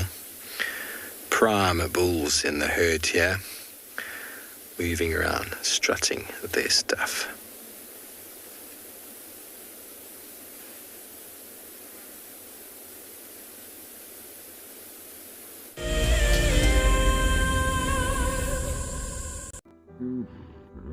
Nestled on the banks of one of the largest lakes in the Sabi Sands lies an award-winning game lodge called Tswalu. Many of you will have been on safari here virtually with WildEarth, but now we are offering you the chance to see it for yourself in person. Sign up to be a WildEarth explorer before the end of April, and you and a friend could win 3 nights to this luxury lodge. In addition to the unforgettable safaris, you can unwind on the deck, relax in the pool, and even savor the various bush dining experiences. Tswalu's holistic approach to hospitality, with specific emphasis on conservation, will leave you with the very best memories of the African wild. WildEarth Explorers, it's in your nature. Graham, I'm just going to see, there's a very good place that I want to see if we can get good signal from there. That's where I'd like to. Welcome to dawn in the African bush. How cool is this? Can you believe it? Those cubs are now only 10 feet from us. Unbelievable. Elephants chasing wild dogs chasing elephants. Pandemonium! Watching how WildEarth has grown since 2007 has been truly remarkable. On the 27th of April this year, WildEarth will be turning 14, and we would love to hear from you. Please send us your own special birthday message, which we can share with the rest of the WildEarth family. Maybe you can tell us why you started watching WildEarth, what WildEarth means to you, or you could just send us a very happy birthday. Don't forget, when you want to film yourself, to hold your phone sideways to get the best angle. When you are ready, you can email your videos through to birthday@wildearth.tv. Hi everyone, my name's Daniel Fisher and I'm going to be your guide this afternoon. I'm looking really forward to taking you through and showing you all the beautiful places here at andBeyond in Ngala. If you have any questions, please register on our website. Once registered, go to the live page feed and post your questions underneath the live feed. Join me on my next safari through andBeyond in Ngala on WildEarth. Send me live questions through the WildEarth website and I'll answer them live from the African bush.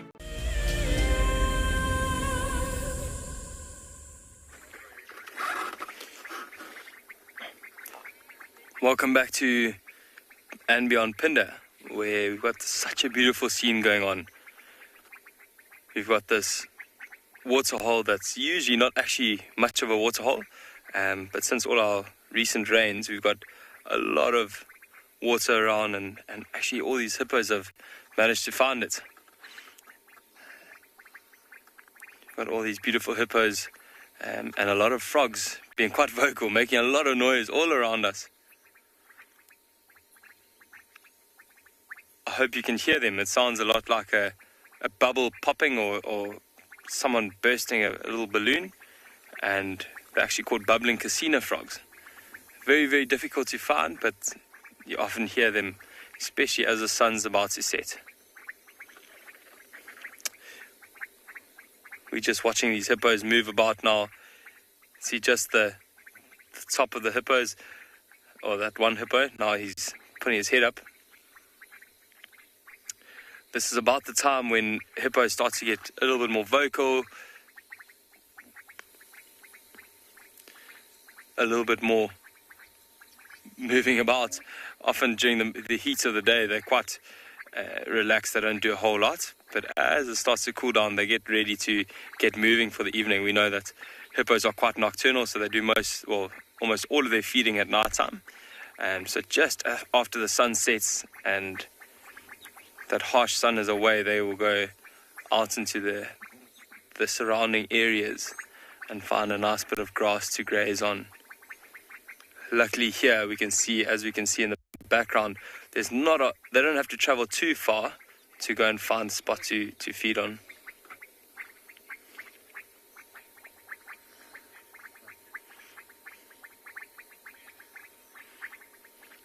Hey Sarah, thanks for the question. So hippos are very, very territorial. So other hippos will kind of accept each other as long as they're not trying to be territorial and trying to be dominant. So other bulls won't really want other dominant bulls around.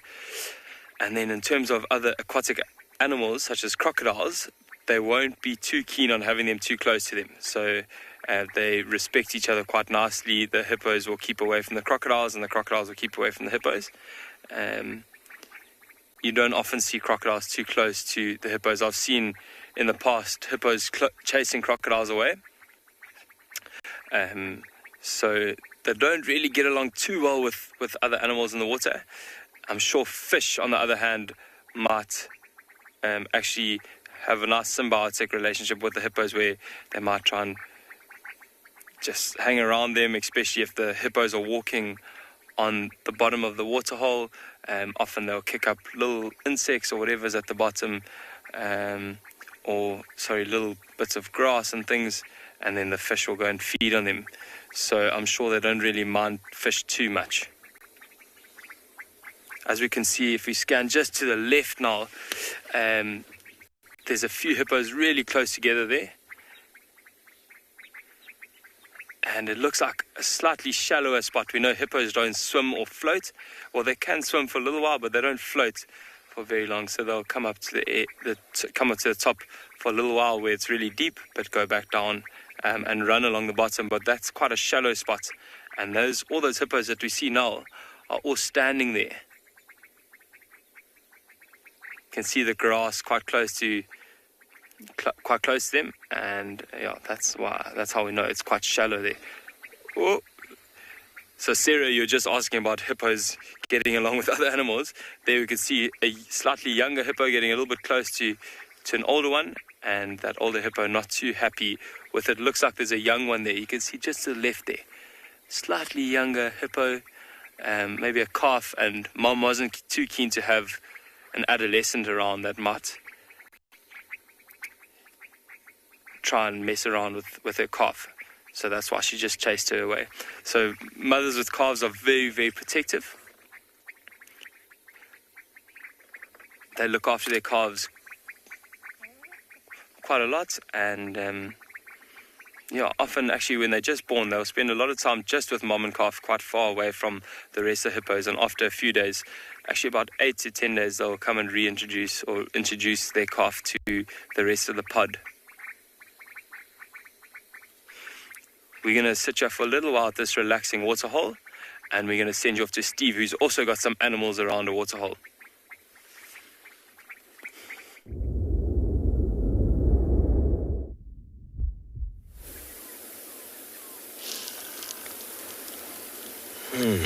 Just a moment's reflection as we watch the light cascade down over the back of this buffalo that is enjoying himself an afternoon cocktail.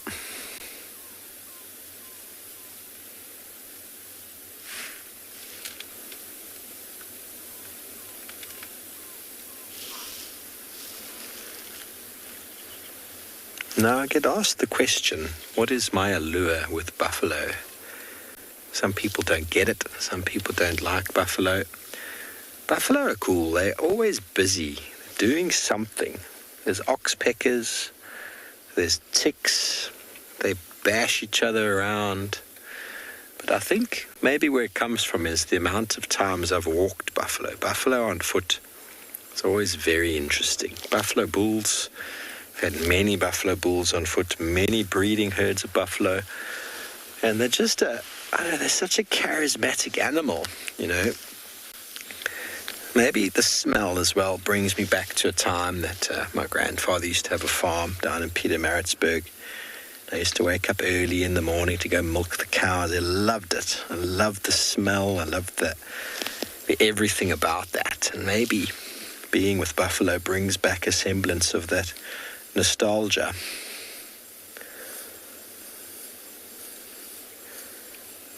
Me with my little red gumboots covered in buffalo dung, cow dung should I say, drinking fresh warm milk straight out of the bucket.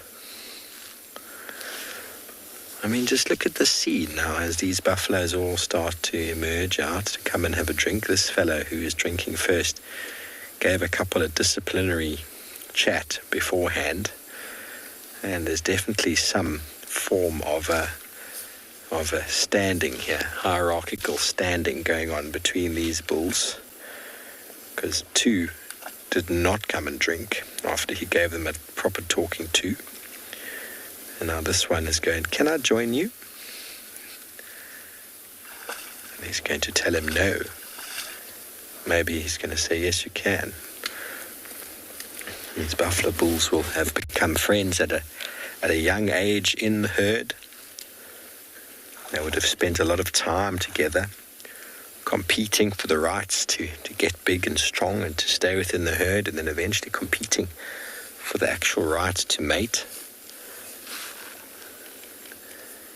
These bonded buffalo bulls will eventually, after retiring, after being pushed out of the herd due to the pressures that go with it, will end up hanging out together for quite a few years as sort of lone buffalo bulls, or as a group of what we call Duggar boys.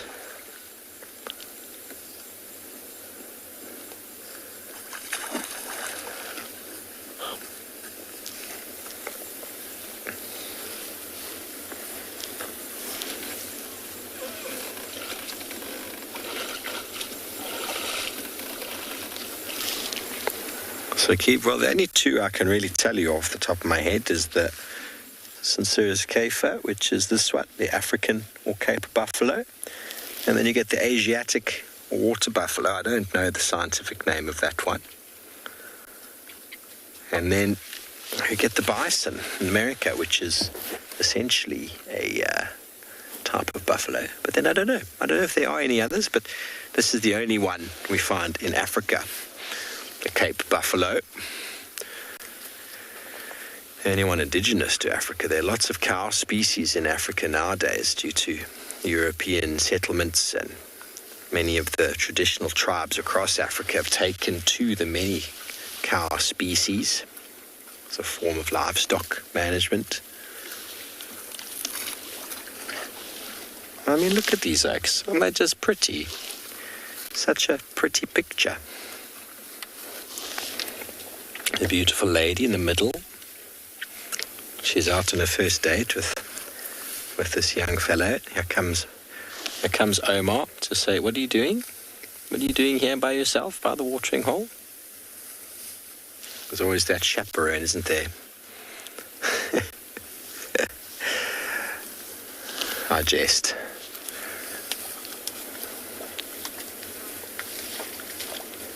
She's definitely a bit of a pushy lady. She must be high-born.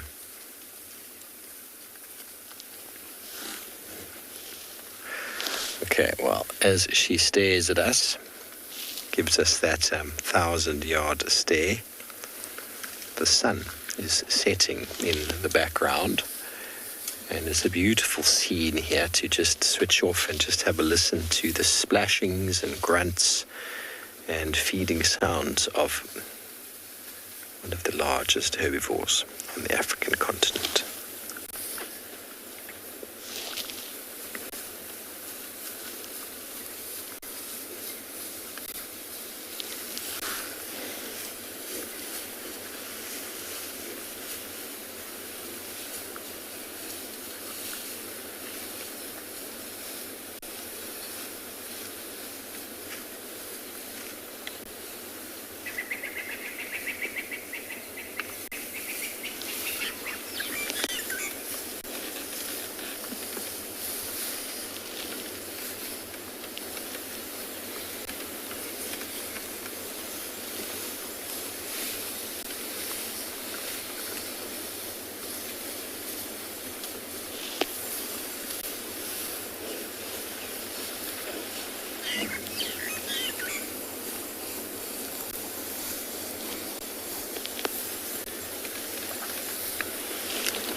Welcome back to Eco Training Pridelands. We've just covered quite a few kilometers in terms of distance and eventually came to Ndlovu Dam. It's quite close to sunset at the moment, and we just decided to take a break over here and enjoy the view on the dam.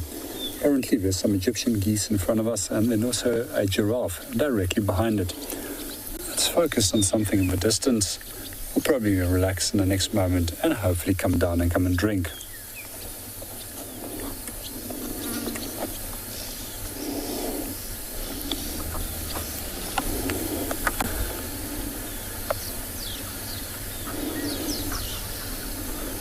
It seems that our giraffe is actually moving off. Maybe he has already had a drink. So normally if we do find giraffe around water, they tend to be incredibly cautious and very alert about what's going on. They'll always be looking at anything that potentially can be a threat towards them. As that when they drink, their heads are down and they're quite vulnerable in that position. Giraffe has also got quite phenomenal eyesight, so they can see things quite over a larger distance. And even small little things in terms of detail that they can often see.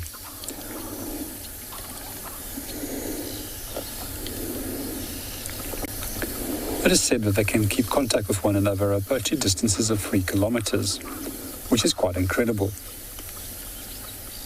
A few years ago, we actually found 3 of these guys watching something in the grass. At one point, we were really excited and believed that we were upon to find a leopard. However, they were all looking at the same point, and we eventually came closer and looked and found that they were actually looking at 2 porcupines. A very different gait to see a giraffe in when it's running. You can see the hind legs has actually been kicked past the front legs, unlike the normal gait where the left front and back will be followed by the right front and back.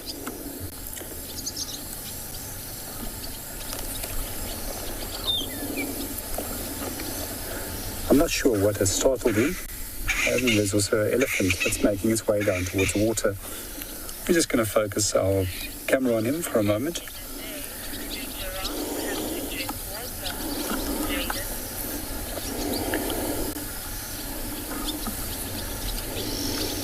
Good afternoon, Jalen, and welcome to the show. I've never really thought about it how many times a day that they come and drink, but I do quite often find the same individuals, if they're in the same area, drinking often the same water holes.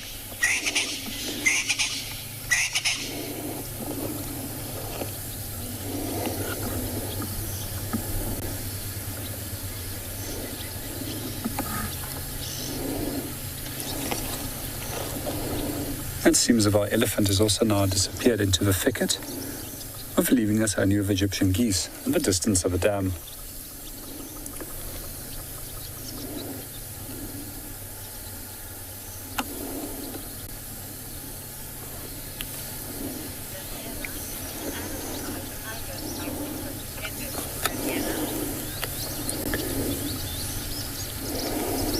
Good evening, Daniela, and welcome to the show. There's quite a few of them that is water dependent. So if we think of it, that if we do find species such as elephant, they will come and drink daily as well. And then a number of smaller antelope species and species such as waterbuck as water dependent. So we often find that waterbuck will be so close to water and they often set up their territories within a 1 to 3 kilometer range away from water. There's also a number of other species which is totally water independent, and those are species such as Springbok and duiker that don't need to come and drink. However, if there is sufficient surface water available, they will be drinking from those little puddles. We can often use the predictability of certain species to come and drink to determine when and where we're going to find them. For example, a handy hint is always that we know that white rhino likes to come and drink in the late evening. However, they can also go and drink in the early morning at times. We also know that quite often at night time, black rhino, for example, will be frequent in certain water holes. However, we do not view these species at night.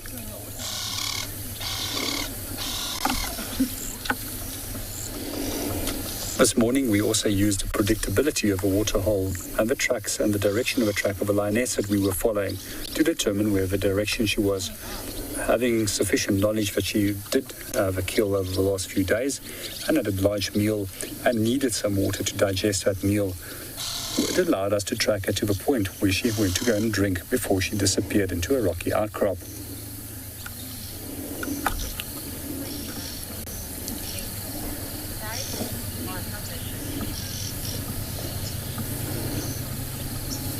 And meanwhile, we're going to hand you over to one of the other stations, which is currently following up on something.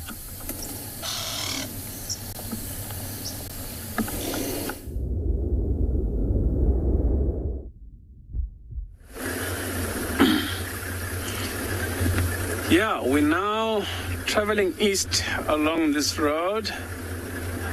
Since we couldn't find that land that we looked for earlier on, and you can see the sun is about to set now, so we're hoping for more species that are active during the night to start becoming more active. And then as soon as it starts getting a bit darker, it's still light now to be using the spotlight. As soon as it starts getting darker, we'll be trying to use the spotlight, as we still have another hour and a half, maybe 2 hours left with our show. So we hope the spotlight is going to help us pick up more animals, because even though in the dark you'll hardly see with your own eyes, but the spotlight can help us, because shining the spotlight left and right on the road while you're driving at night, this helps you to pick up the animal's eyes, and then that's what we're going to be doing in the next hour or so, to try and find some of the nocturnal animals like the leopards, hyenas, maybe bush babies, see 1 or 2 chameleons. I'd really love to see an aardvark, because that's another nocturnal animal that come out at night that you don't get to see very often. It will be really amazing to see one. So that's what we're aiming to look for, including some of the small cats like the genet cat, which we've got 2 different types, the small spotted genet as well as the large spotted. And the large member of the mongoose family, which is known as the civet cat, which sometimes if you haven't seen a civet, you might think it's a baby leopard because it's got spots.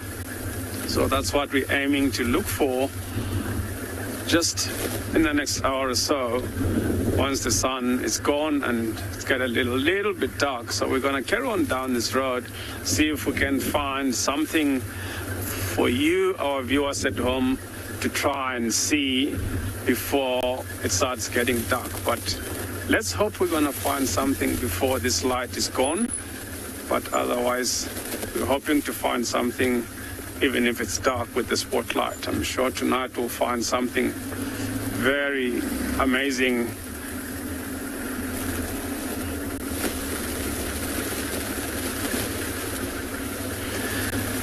Yes, Peter, different people have different goals.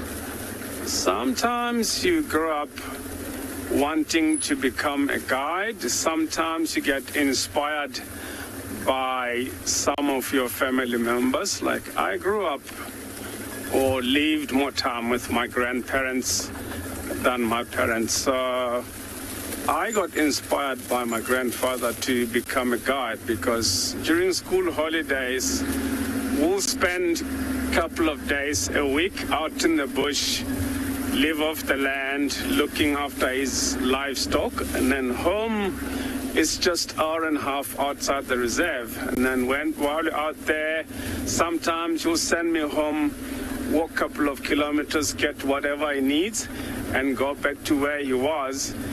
And then he have moved. You have to look for him and find him again.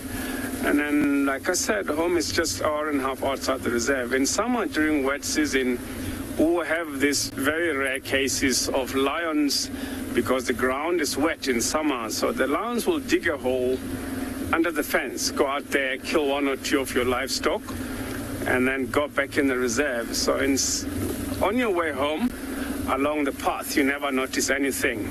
And then on the way back, this lion tracks on top of your footprints. The worst thing is when you get to where he was, and then he have moved. So you wonder whether he's still alive or killed by lions. That's when you start looking for him and find him again. I think he was doing this purposely, because before I became a guide, I was a trekker for 4 years. So that's when I started learning about trekking, and I got interested in becoming a guide.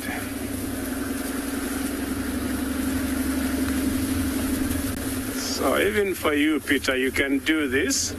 If you can get some guys like myself and other experienced guys, we can teach you how to trek if you want to learn how to trek. So you can join us on the team, of which andBeyond welcome everybody to join as a guide if you want to become one. There is that opportunity. If you think of it, you still have a lot of time, I think, to think whether you can become one or you want to do something else.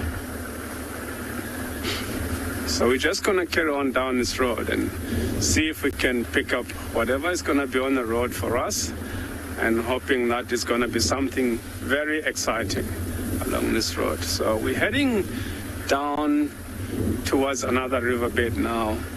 Soon we're going to cross that riverbed and then see if we can find some fresh tracks, because sand is a good ideal to go look for fresh tracks, especially this time of the year, of the day, because leopards are going to start moving, and lions, all the nocturnal animals, are slightly becoming active. So riverbeds are good places to try and look for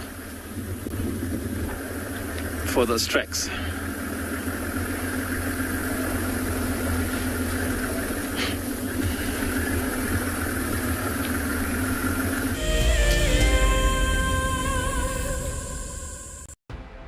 In preparation for our 14th birthday, we will be lighting up a fire and heading on a special journey down memory lane.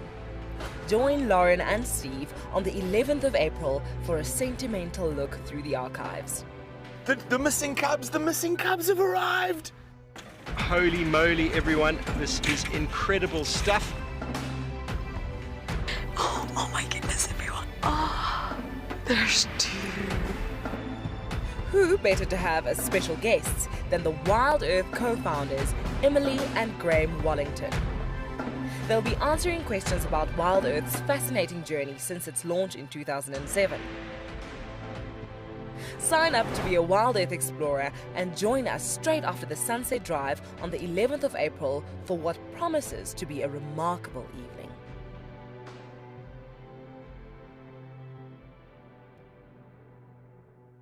So in 1998, we had this idea to go and put a live web camera on a waterhole somewhere in the Sabi sands next to the Kruger National Park. And I approached just about every single landowner and everybody thought I was completely crazy until I met Yuri and Pippa Moorman.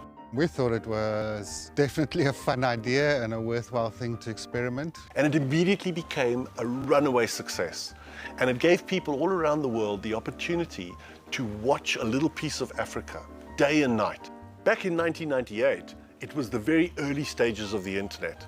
And all we were able to do was to get a 30-second refreshing JPEG out of that camera. But over time, what we began to do is focus more and more on trying to develop this concept of giving people the opportunity to go on safari. Even though we live just 500 meters up this hill, we still put the camera on to see what's happening. Absolutely, we watch it ourselves. Hello, I'm Marna, your WildEarth safari guide from andBeyond Ngala. What I really like about connecting with WildEarth viewers is that we get to speak to viewers instantly and I get to show you this beautiful property. If you want to ask me a question, register on the WildEarth website. Simply head over to the live safari page and you can submit your questions there. Join me or one of the other guides twice a day on WildEarth.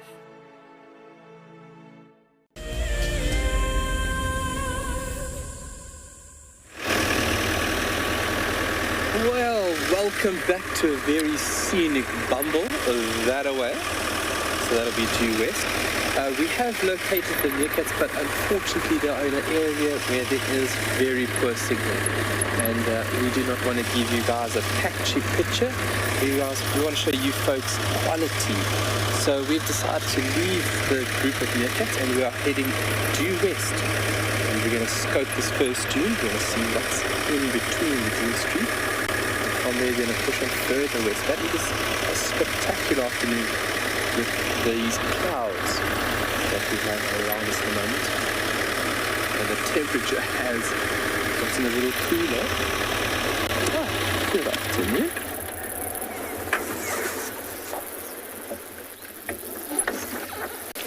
Beautiful. Southern yellow-billed hornbills. Just relaxing here in the tree. Everything will start slowing down now. So birds would find spots like this. They would do a little maintenance behavior, preening, removing external parasites they might have picked up in the daytime, and then finding a spot that they prefer to rest and reside for the evening. We were lucky enough to see the African grey hornbill yesterday.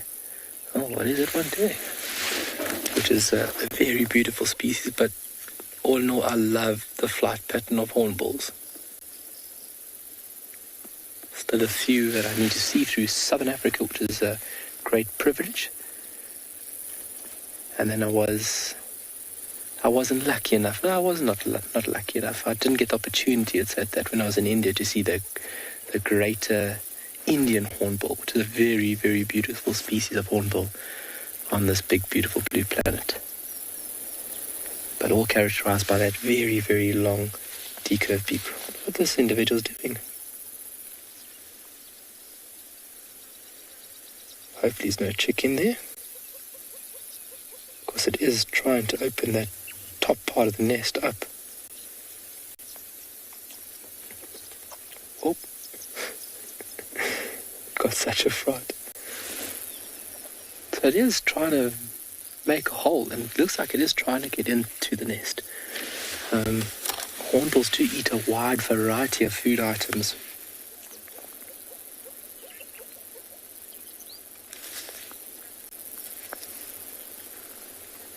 You can see how it's moving and parting the material from the top of the nest. So insects, fruit, small reptiles, and then small mammals. So a little chick inside there. I don't think a hornbill will turn its beak up to an available opportunity to get a little feed in. that it's also determined by size as well. Size would be a very important thing for this bird to swallow that item whole. Because to obviously minimize in weight, they've got a beak which is made of keratin and they don't have any teeth. So anything that is eaten is either picked off into small bits and swallowed, or it is consumed whole, such as owls. Owls will swallow prey whole. And anything that is unable to be digested will be regurgitated as a form of a pellet.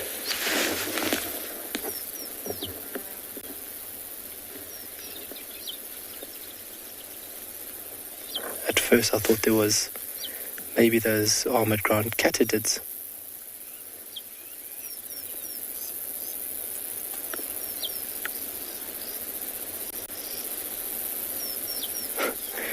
A little bit of fencing going on here.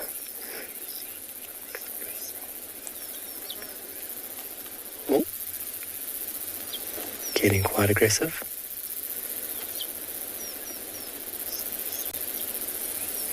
Really beautiful species of bird. Whoa.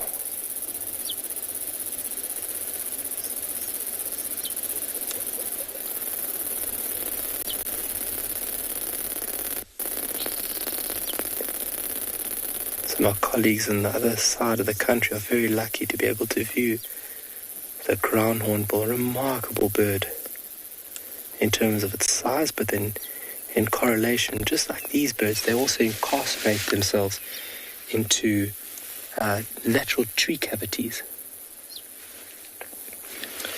Okay, so from one bird species to another, let's send you off to another amazing location.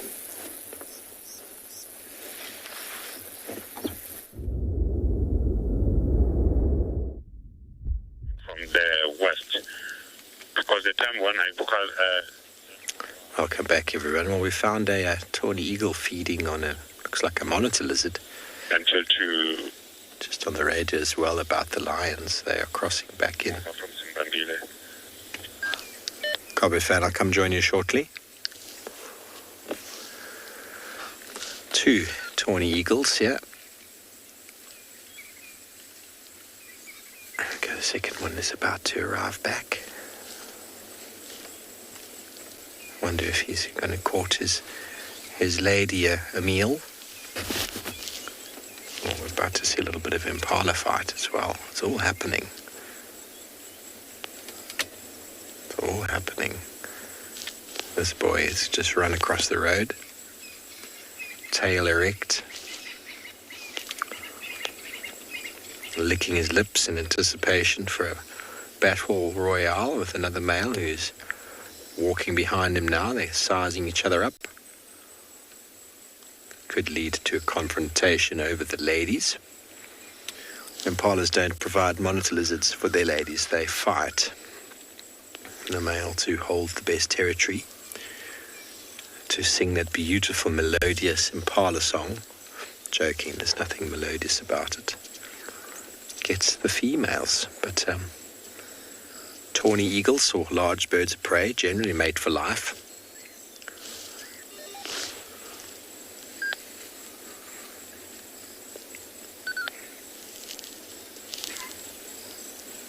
So it's in his best interests to... We've got an impala with a bit of a wheezing cough behind us here. Impala with a smoker's cough. No, Joy. Tawny eagles don't migrate. They are very, very resident. They will remain here. They're very competitive. They're probably one of the reasons the Warburg's eagles leave. Large raptors like the tawny eagle and the martial eagle will breed soon in the winter months. As with the large birds of prey, the vultures. All in our... Okay, I'm going to go back here quickly because I think we're going to have a Impala fight. Been waiting for this.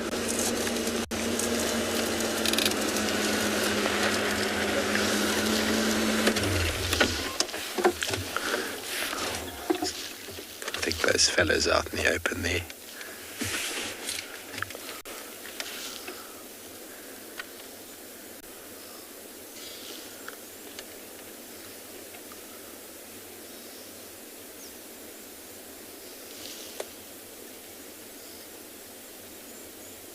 No. It's all noise at the moment. It's imminent. Heightened stage for testosterone is definitely growing.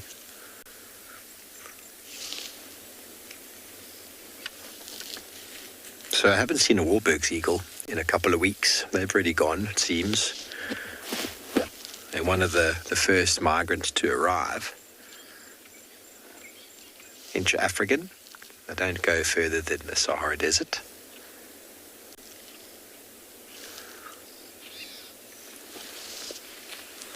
But the tawnies very much remain here.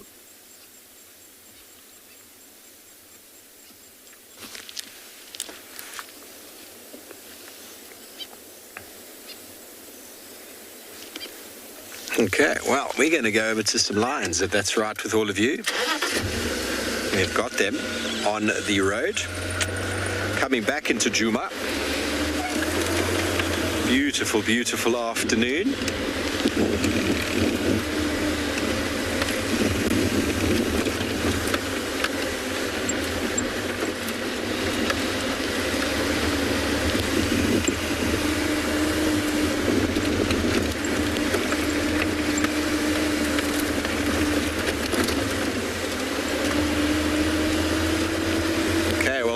Definitely enjoyed some birding this afternoon. Let's go see what other birds he's got for you.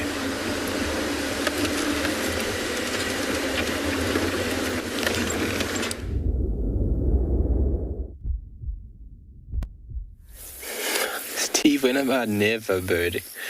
So it really did look like that bird was trying to pry and open up a hole to which it could do a little investigation of what potentially could have been inside that nest. And then I have spoken to guides, and they have had accounts of where these yellow-billed hornbills have tried to pry open the tops of sociable weaver nests to get into the chambers where chicks would be residing. So they're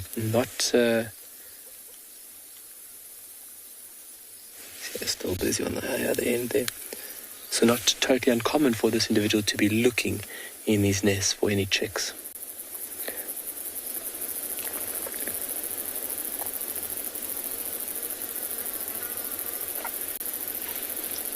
And we are off. Beautiful.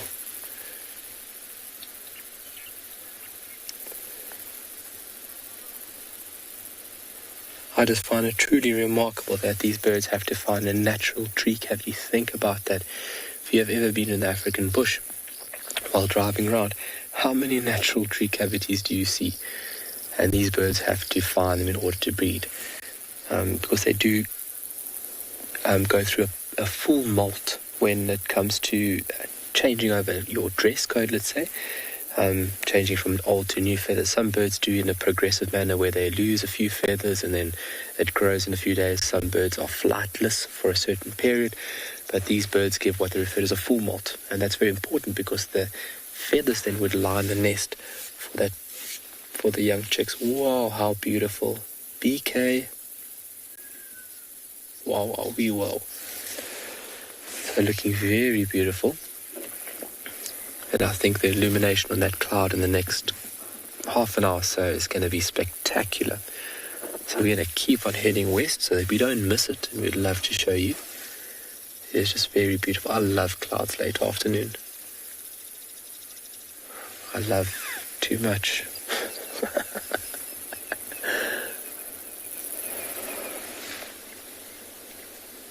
I'm going to give you guys just 2 minutes to sit and enjoy that in a bit of peace.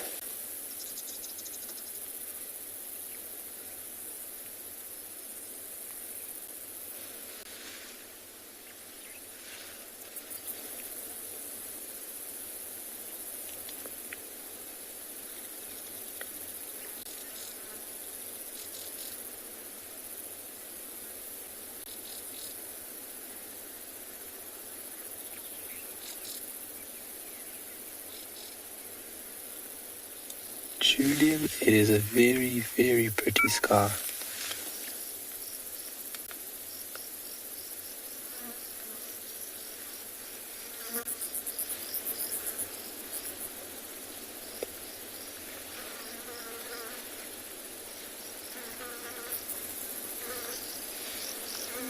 And then BK just making it look so great.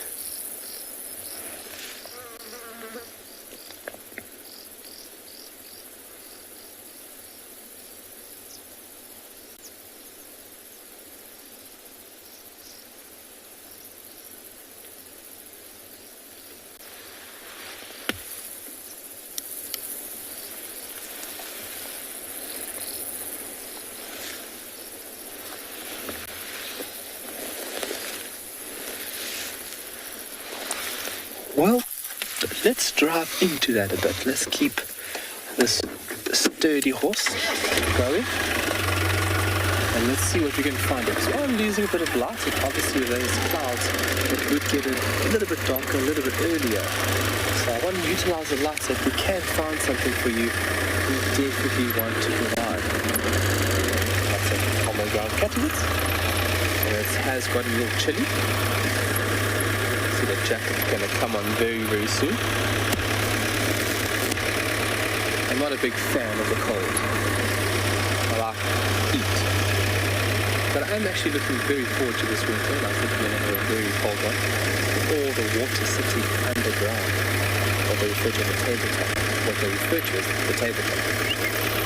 And with that moisture, I think it's going to be a very chilly winter. But that's great for all those nocturnal species.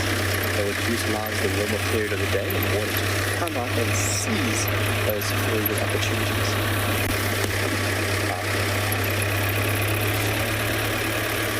Beautiful, beautiful view. I hope that everybody has been enjoying this sunset safari. It's been absolutely incredible having you guys here. And we love sharing this with you. Another person that loves sharing is me. We're going to just get a little bit of height over here. So we are coming to another dune crest where it is going to be a very beautiful view. Then I'm going to turn the vehicle a little bit to the southern ends over there and show you how beautiful the mountains look. Look at that. Sharara.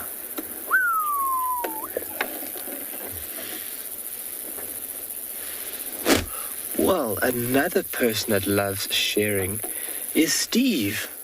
Let's go see what he's found, you guys.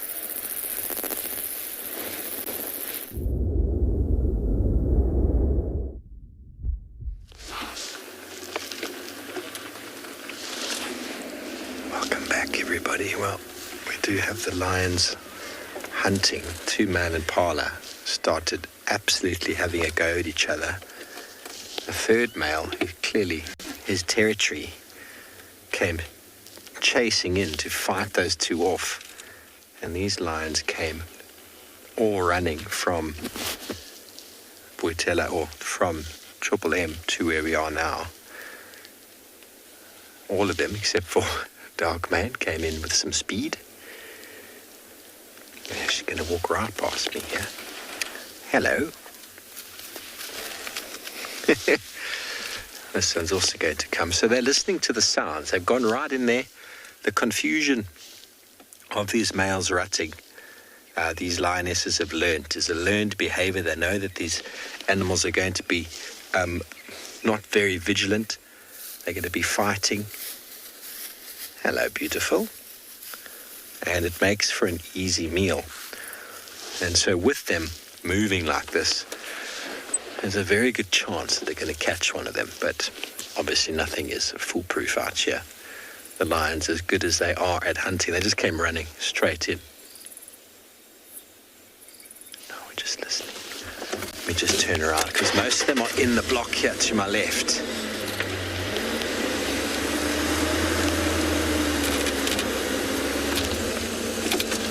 But they might chase some back. Here we go, here comes one back out of the block. We're just going to sit here and have a listen do what the lions are doing. We are joined in the sighting by another vehicle, which is often very helpful. We go to infrared.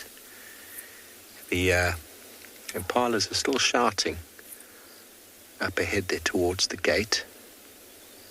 And there we go. That was a lot of effort.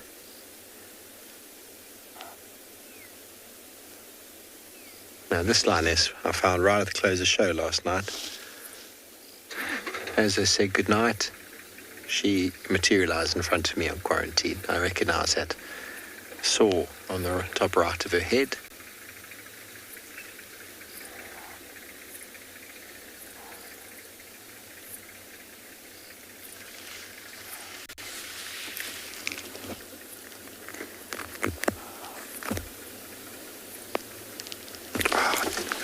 There you go, I've got them on the termite mound over there. Sitting on a termite mound, it's going to get a bit bumpy. Sorry, Davy. Straight through there under that tree, termite mound. See if we can get a nice view. There's one right here, one on the left. Now they are all waiting to see. There's a youngster. They're always very interested in the wheels. You want my wheel? That's not very nice. Yeah. I don't taste anything like Impala, I promise. The wheel doesn't. Go ahead. Yeah, the only Ngala Sabi.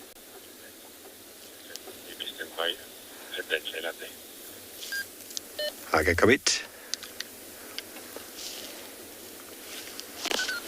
Okay, so they didn't do a very good job of hunting this group of impalas. Can you see under that tree there? James, lions will hunt regularly. Do you see the dead tree? Oh, just over there.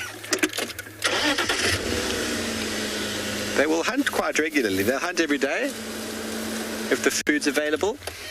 Are you right at green hand?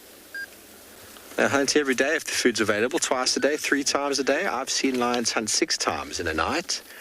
And they can also go for a week or 2 without eating. But that doesn't mean they choose to. Doesn't mean that they choose to.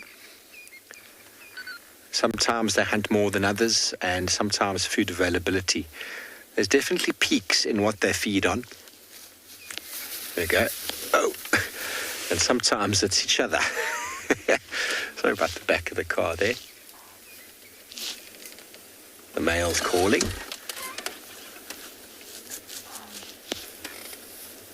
They're going to go back to Impala Plains, or even all the way to quarantine. So they have different, there's different sort of peaks of what gets eaten. The time of year. So this time of year, the male Impala ratting is just something they can't help themselves with. They know that it's an easier meal. The vigilance of the Impala rams is so overwhelmingly sort of compromised that they can catch them easier.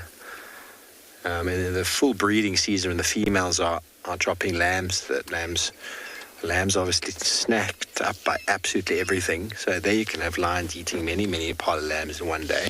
Just depends on them catching them. But it also depends what areas you're in. Some areas there's lots of giraffe. Lions specialize in giraffe hunting, and they don't have to hunt as regularly. Same as with buffalo. But when you have small game predominantly around, and that's what the lions feed, they have to eat more. Bearing in mind, an individual like this needs a minimum of 30 kilograms in a meal just to keep it sort of going. But that can last it for a few days. Doesn't have to eat every day. As you've seen, when lions go inactive, they go very inactive, so they're very good at saving that energy. And then when they use it, they burn it off like very, very, very fit athletes. Okay, should we go back to the road? Oh, we got one behind us. We're good.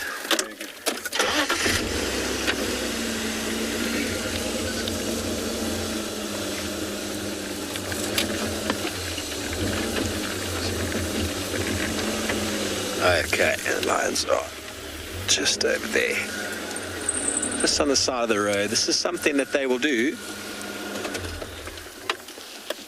They know that some individuals have gone into the bush and they always come back to the road. Whenever we track them, you often find those tracks and then we lose them and then we go up a bit, we find the tracks again, because coming back to the road is a nice rally point. It's a nice area for them to get sort of traction. It's easier to move along. And it's also a good place to hunt from. Roads generally lead to watering holes, as they do mimic pathways. Okay, well, our sun has set in the west. We're going to spend some more time with these lions and send you over to Tswalu with a beautiful scene.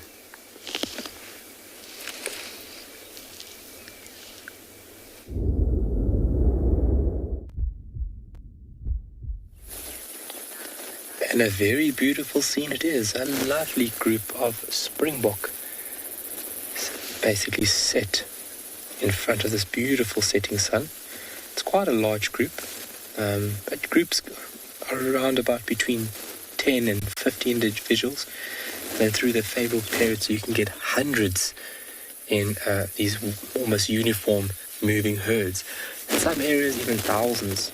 If you look at the history of South Africa, there was a lot of animals moving in and around this country. So this would be a group, more than likely one ram, dominant ram over here that has 2 rams of this group. And then breeding is non-seasonal for Springbok, but there is general peaks between August and January. It's usually between the rainy season that you would have these males becoming frantic for the ladies.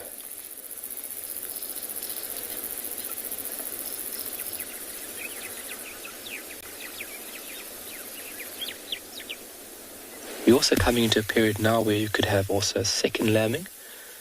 So normally between March and April. John, Springbok can make a few different calls. Snorting, they can produce a snorting type of sound. Almost like a given whistle. That's for alarm. And then I've heard the males give like a gargling sound as well. Oopsie, I hope that was not me.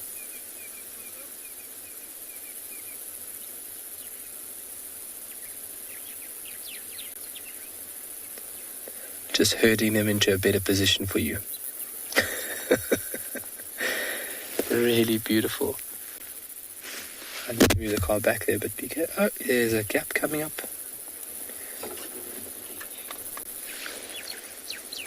It's a very short. Whoa. PK, picture perfect. So while the Springbok go into the distance, that's a really beautiful view. Red-crested coran calling in the distance there.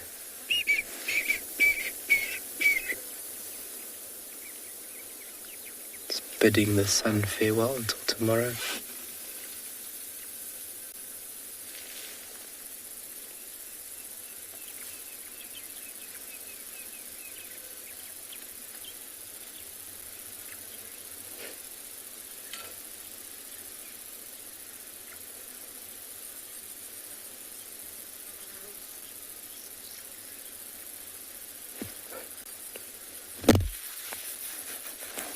Rob, a very beautiful scene.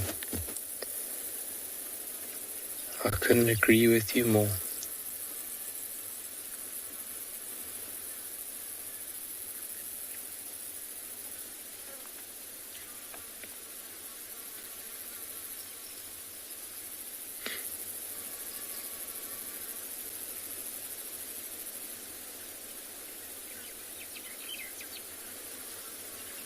All the beautiful sounds around us. But that magical view is just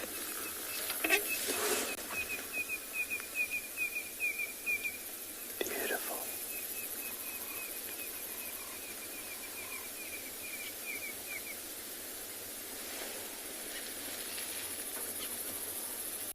Ooh la la. Golden light and Springbok just work so well. All around there are very beautiful antelope. I think out of all antelope in South Africa, Springbok and kudu have to be my two favorite.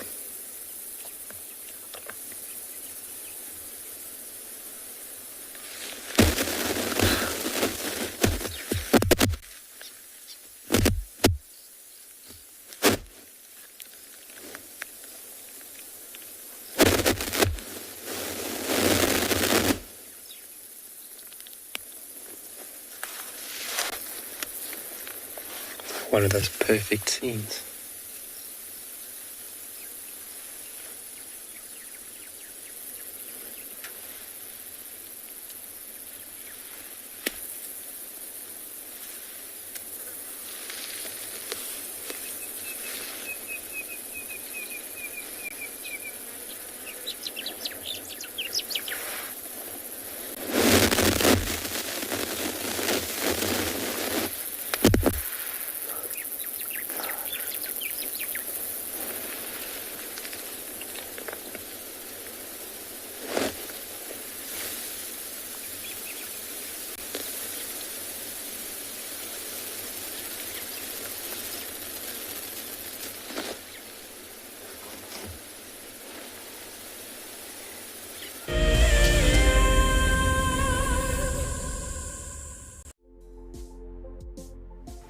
On the 27th of April, WildEarth will be turning 14 years old, and we wouldn't be here if it wasn't for all of you. And to celebrate, we will be finishing the beautiful book that we started last year that looks at the history so far. But we do need you to be part of it. Please submit your most memorable sighting, or what WildEarth means to you, or even just your name and a comment to be included inside the book.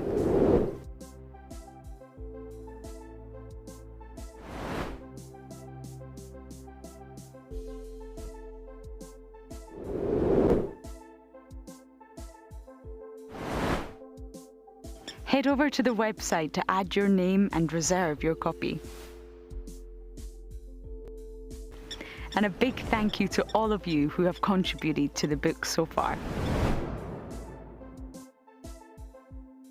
Staying one step ahead is the key to survival out in the African wild. And now you can stay in front of the pack with a WildEarth weekly newsletter. Sign up to be a WildEarth explorer and you will get exclusive behind-the-scenes stories about your favorite guides and camera operators. Information about our upcoming plans and projects will be delivered to your inbox every week before anyone else. And you can hone your guiding skills by taking part in our Identify Me nature quizzes.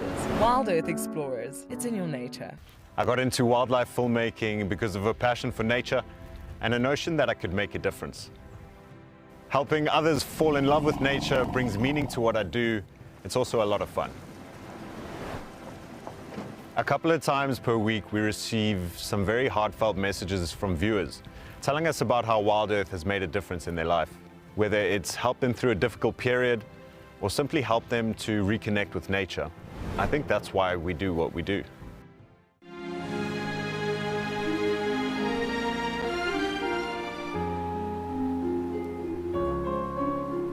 You are cheeky. That was a brave decision.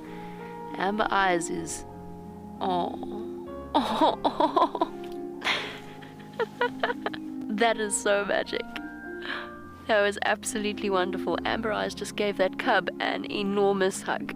Expect the unexpected here on WildEarth.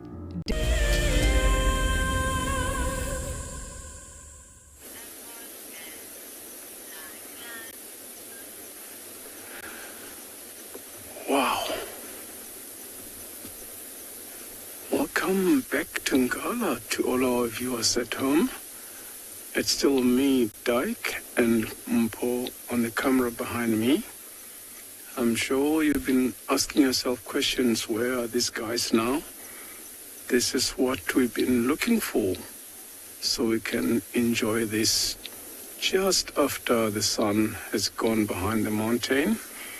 As you can see, the daylight is about to say goodbye, and the night is saying hello to us, of which that's the favorite time for these animals to go off and try get something to eat. As you can see, there's a bit of life there. They're grooming themselves, cleaning themselves, yawning there, looking around to try spot the other members of the pride, and then they can start to go off to hunt. So it's been interesting. I'm sure these animals have been lying on the shade the whole day. So this is about time we might get to see these animals start to move. Like I said, there is a bit of a life happening there to show that they're getting ready and it's getting cool enough for them.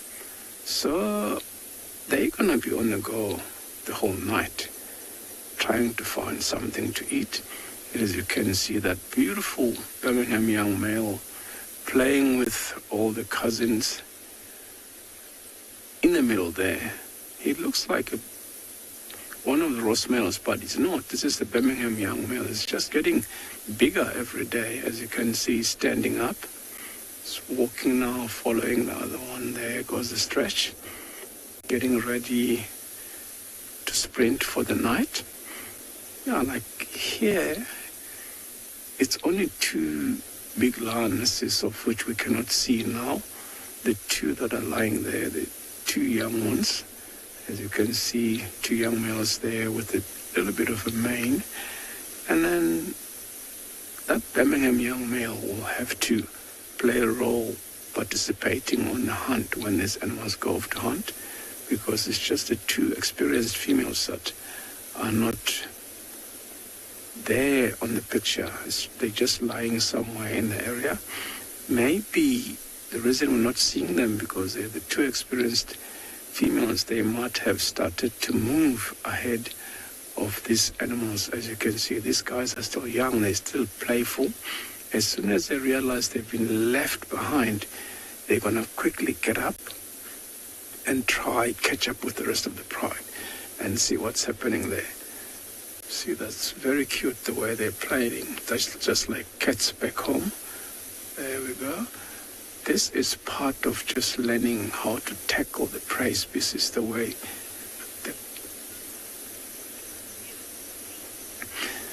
Yeah, so let's stick around with animals and see what they're going to do, because the night is coming and then they're going to might start to hunt. So we might see. While we're sitting here, let's go over to Tswalu and see what Tswalu can surprise us with.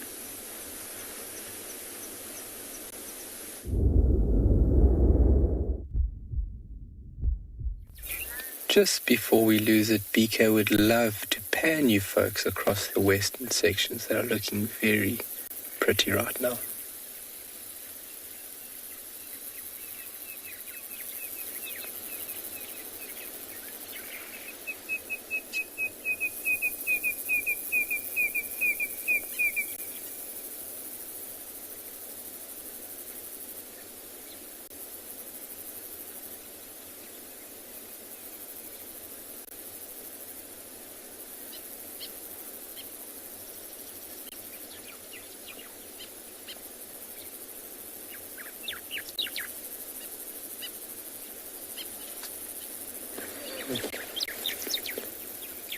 Too amazing. And I'm so happy that we are all together to share this wonderful moment. BK's looking nice this side as well, buddy. Yeah, just hold on there, folks. Just hold on there. Wow. Mobile laptop view like the fiery sky. It is definitely a sky on fire this evening.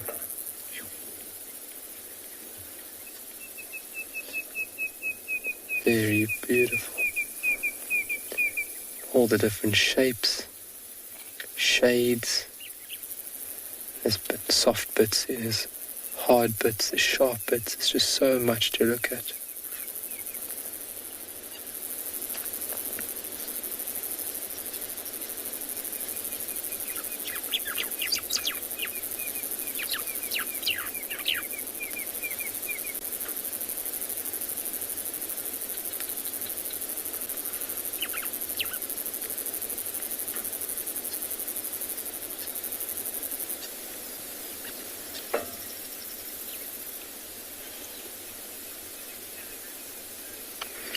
Caroline, sunset is at about 6:20.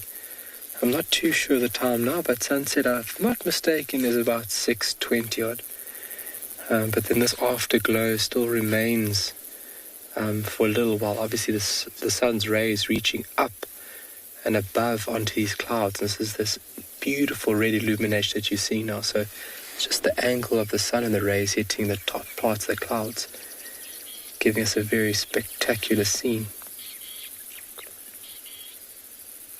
And going on to winter now, it's going to get earlier and earlier as the sun moves further away. Well, our position changes, sorry. Our obviously position changes within our celestial orbit. And then also very importantly, it's our tilt. That is a very, very big determining factor to give us our seasons, which are vital. So our nice angle that we are sitting on. And then our spinning, so our spinning on our axis, and then our celestial orbit around the sun. Amazing.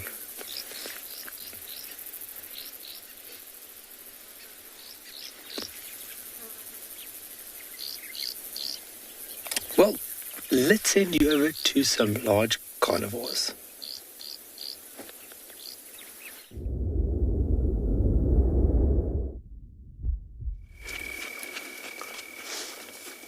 Yeah, well, they've all just gotten up and are running past us. Here comes Dark Mane, looking all very fresh. You've warmed up your foot, have you, sir? Don't know what they heard, but they're suddenly moving very quickly in that direction. I heard something. Here comes another lion over there. It's almost like they chased something. Walking straight to Sandy Patch. Two of them are running now. Oh, I'm driving like an absolute beginner here. Trying not to kill Davisito in the process. Davisito. Okay, still alive. Okay, so I don't know what it is that they heard or saw, but they are moving. And Darkmane is not looking like he's limping anymore, everybody. He's not looking like the little limpy pants we are used to him being.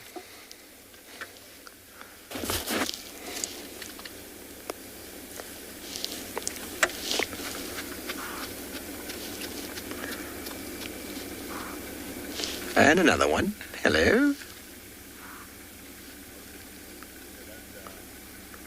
So there, where we had the tawny eagles with the lion, with the impalas before, it's just up ahead. Indeed they do. They spend a lot of their time together, but they will sometimes split up. As now we only see 9. It's normally 14, I think, some of the females. Fan, you know, some of the females are in Manuleti, are they mating or 5? Mating or what are they doing? They're just doing their thing. You can, okay, you can go first and foot. Thank you. So 5 of them are in Manuleti, apparently on a giraffe kill. So it happens, they split up every now and again due to food, and they don't always hang out together, but they will come back together again. Okay, well, we're going to send you over to Dyke, who's also got some large cats of his own.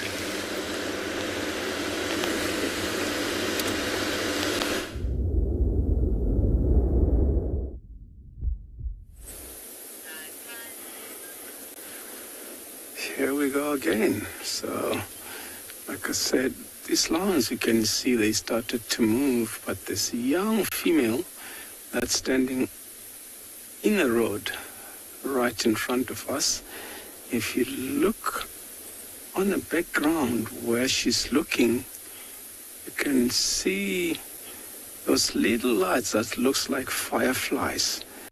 Those are all lion's eyes from the rest of the member of the pride. So like I said earlier on when we were watching them, if you haven't been home or you just arrived at home, So this is about time these animals start to move and go off to hunt. As you can see, it's one lion after another. All those eyes that you can see on the back, it shows these animals are on a mission now, because it was very hot in the day, so they've been lying in the shade to conserve energy. So now here we go. So the journey have begun now, and these animals are going to be on the move almost the whole night. Depends on where or how far they are when something happens. If they don't get lucky close to here, they will be on the go the whole night until late mornings. Same thing's going to happen again. They'll find a nice and shady spot and lie down for the day.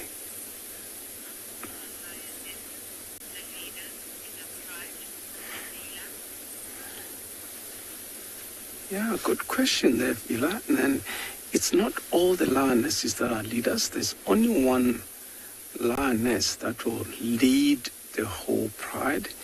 Actually here it's two adult lionesses which are not the same age. So the older one, she's still at the back. All the ones that you're seeing, this is the young male that's approaching us, and then the young female behind him. The very adult female, or the oldest female in the pride, she's still at the back. So she knows when time comes, she'll get up and take over from these guys, because young ones will rush to try and get something, but she knows when it's time is right to go and do it. So she's still lying down on the road, even though we can't see her for now.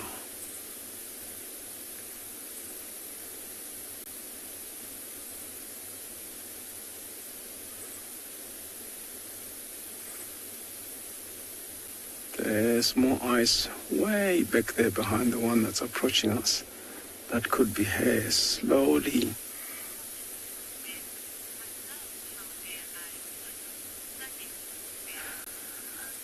I really do. I agree with you, because even for me, if I wasn't a guide, even though I'm a guide, I still get excited to see the eyes glowing like that when they're walking at night.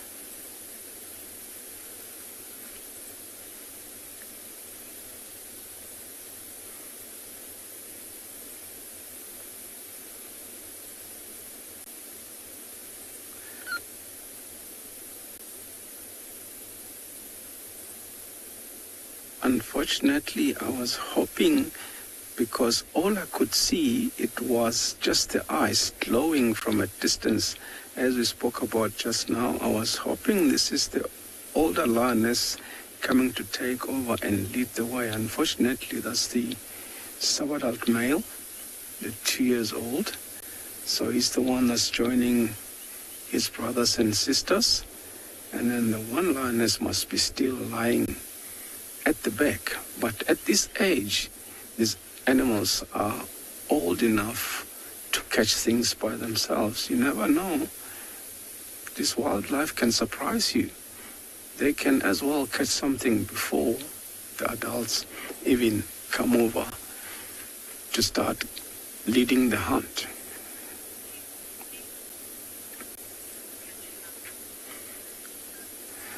All right, we're just going to follow these lions. As you can see, it's very interesting to follow them in the night and moving like this and hope that they kill something.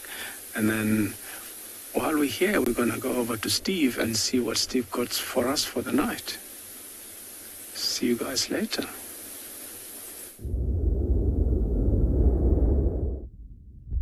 We are with our lions. Yes, we are with our lions. And they've all become quite stationary here next to the road, apart from this one here, who seems like she's spotted something.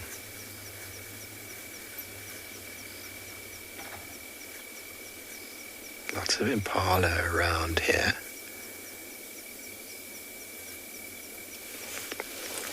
So Fanuel Panuti from Djuma was telling me that in Manuleti, 5 of these lionesses are on, or 5 of the pride, are on a giraffe.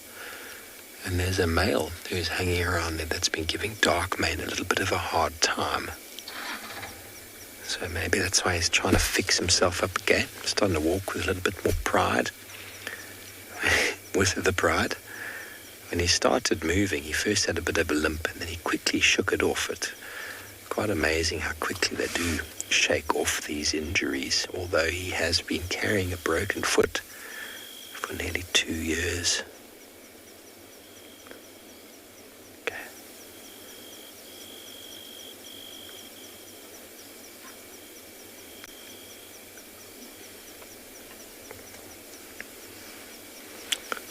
Looking over the communication that they do, and what you can see is the back of the ears, the intention. They can see each other.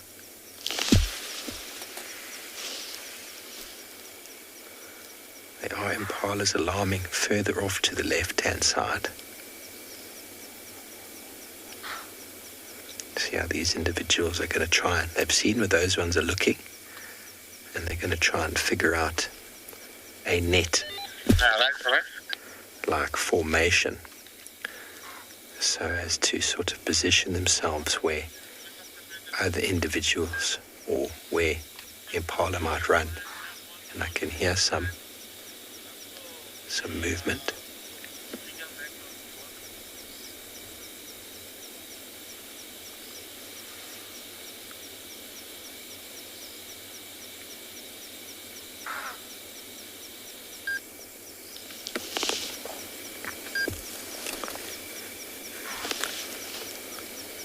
So their communication is visual. They can look at each other. They get an idea on what the target might be. And then they spread out the net. Obviously, it's not foolproof. Impalas can jump over it. They can move through it. It all depends on whether they're in the right spot. And it happens. Obviously, lions hunt a lot and are not successful. 20% success rate, they say. But a lot of that also depends on the pride itself. How many adult females are there? How many cubs are there? Are they really that hungry? What are the conditions? We find when it's raining and very windy, the predators have a much higher advantage because of the ability of their feet to adapt to the mud and the fact that all the senses that the herbivores are using to try and keep themselves alive are being influenced.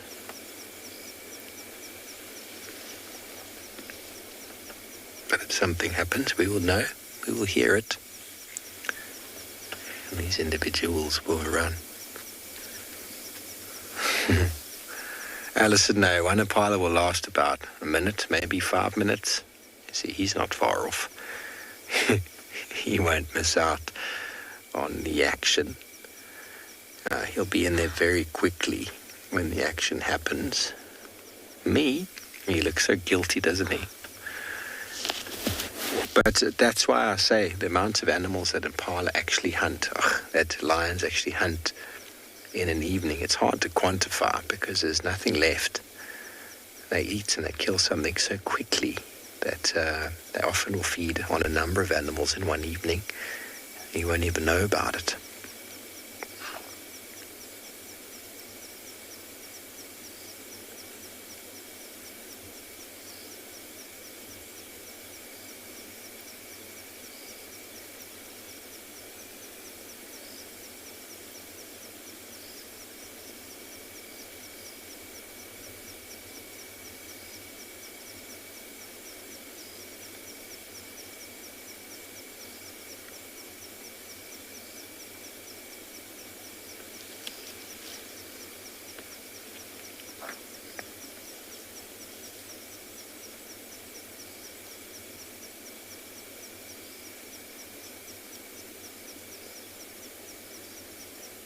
He's keeping tabs on where everybody is.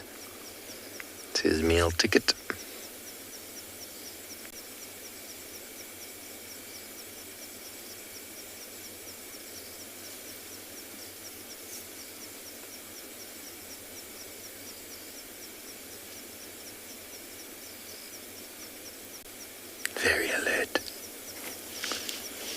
It is very dark, everybody.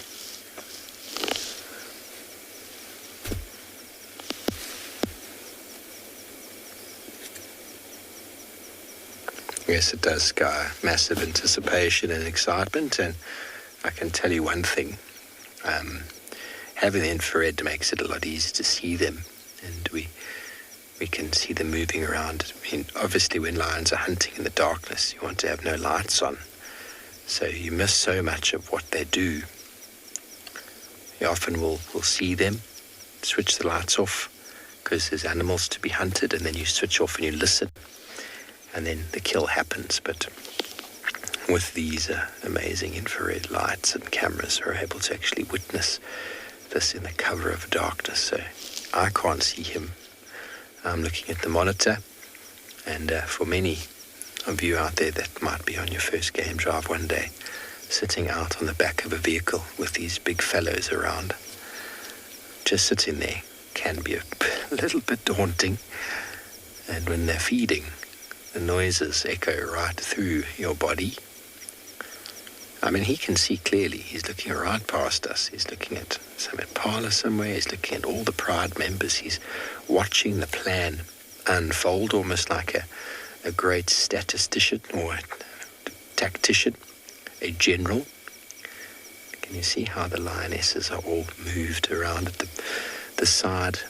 Some have gone past us, and some have gone through and towards the back. And their objective is to push the animals in this direction, and that's probably where the road is also helpful. They're able to move out into this long net. They can see each other, and obviously the net has got holes, but whichever animal grabs it, all of the lions will descend upon it. I'm not saying it's going to happen, but just pre-warning you if something does happen. It happens very quickly, and it can be very violent, very loud, and not always everybody's cup of tea. But judging by the fact that this female's walking like that, she must be confident that everything is over, and she'll start walking back into that direction. They might all start gathering again and might head towards quarantine. After a quick nap, of course, on the side of the road.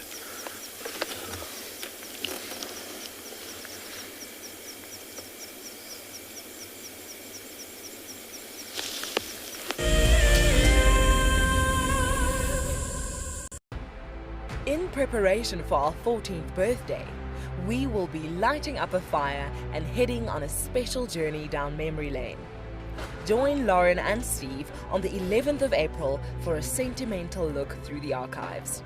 The missing cubs have arrived! Holy moly, everyone, this is incredible stuff.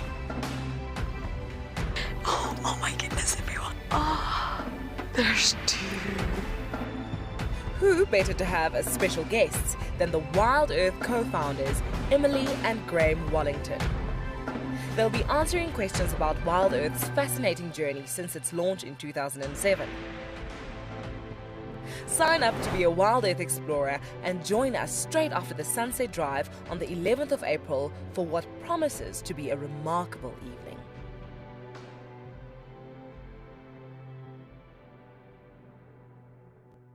Graham, I'm just going to see, there's a very good place I want to see if we can get good signal from there. That's where I'd like to.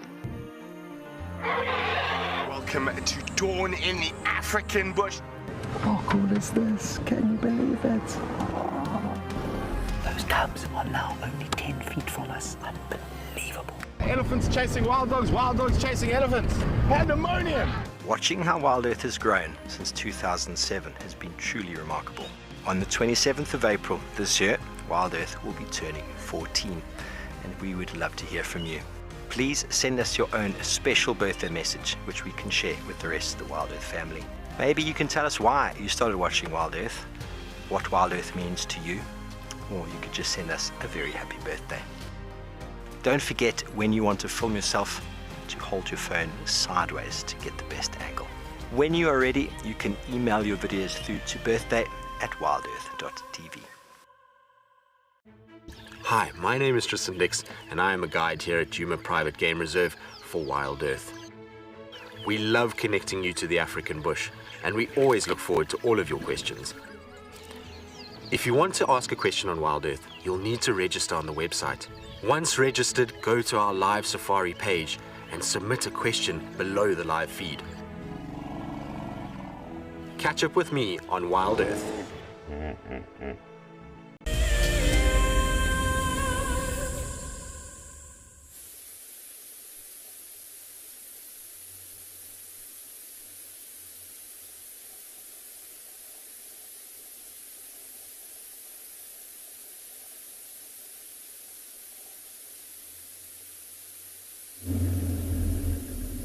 Check your order.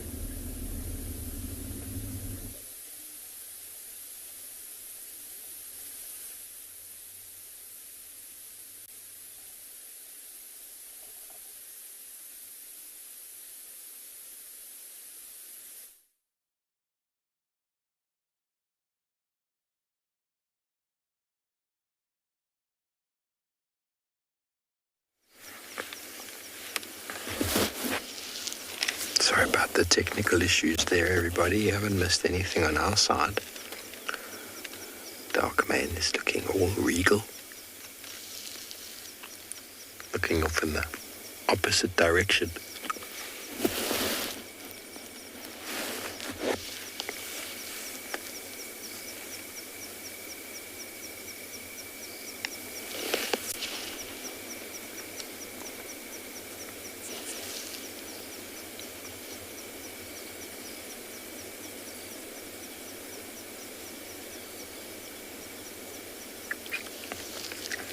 This strategy of a pride of lions being able to spread out like that obviously increases their chances of eating, but it also decreases the number or the kilograms that they can eat.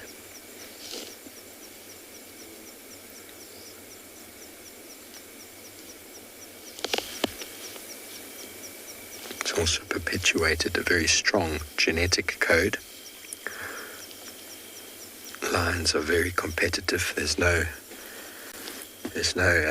half efforts when it comes to catching food or eating, even from as early as the competition for mum's milk. You have to be strong to get access, and if you're not, you don't get food and you will not survive. Lions are incredibly tough animals. Can overcome incredible injuries.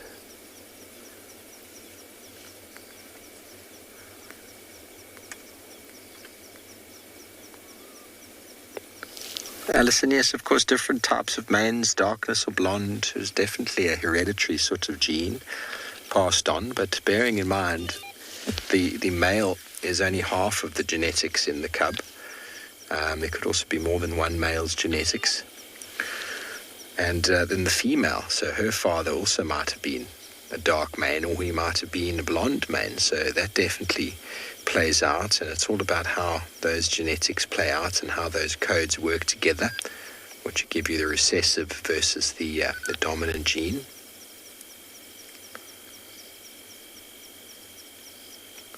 But invariably dark-maned male lions sire dark-maned cubs.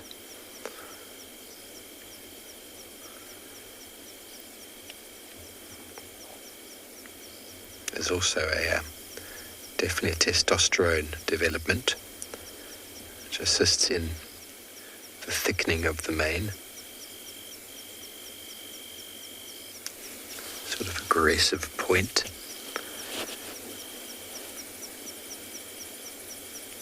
And for example, he did when he arrived, he had a much more developed mane than his two brothers, his siblings or his counterparts.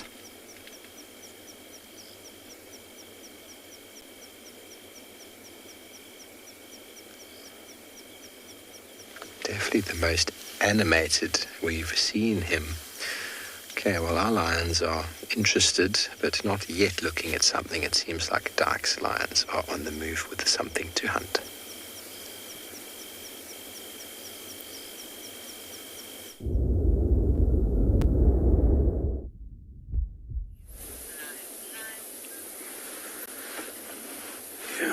as you can see, these animals are standing dead still, all of them. And all of a sudden they're deciding to move, but they're still on that mood of standing still. They possibly have had something earlier on, and then they decided to give up because there was something that drew their attention to the left-hand side. And then it seems like it's nothing major, so they're all starting to move down the road again. This is what they'll do in the evenings. They'll walk down the road, and as soon as they hear something, they'll stop, listen, and then if they know exactly there's a prey species in the bushes somewhere, then they'll start going different direction and try to circle the prey as much as they can, and then the chase will start. So if they get successful, they do. If they don't, and then they'll try somewhere else until something happens. As you can see, one is stalking slowly to the left. There they are, all looking in the direction where the one just went, into the left side. Let's look at these animals, what they're going to do. If there's definitely something in the bushes there, they might start the strategy. One might go further down the road and circle all the way around and make sure the prey doesn't have a way to escape. They'll try as much as they can, because once this chase starts and then they chase and miss, there will be a use of large amount of energy that they're going to need to spend the night and recover maybe a couple of hours again. Because that's why when you're tracking these lions in the morning after the chase and missed, and you'll find a spot where they've been lying down. After chasing something and miss, and then they'll get together again and lie down on the road, conserve more energy, and then the hunt goes on until they find something. See, the two are going exactly in the same direction where the first one went, of which they may have had something there. So we're just going to sit here and listen to see whether they're going to chase something there. Or if it's an impala or wildebeest or kudu, if the prey animal happen to see the lions before they get anywhere close to them, what they're going to do first is an alarm call, just alerting all the prey species that are in the area of the lions being here, and then all the prey species are going to move away from this area before the lions get them. That's the reason sometimes the prey species stay together. Safety in numbers, help each other against predators. As you can see, we last saw the last lion, which is one of the young males, following the rest of the pride, which direction they headed. So let's sit here, wait and listen and see if they get successful. I'm just going to sit around and listen silently.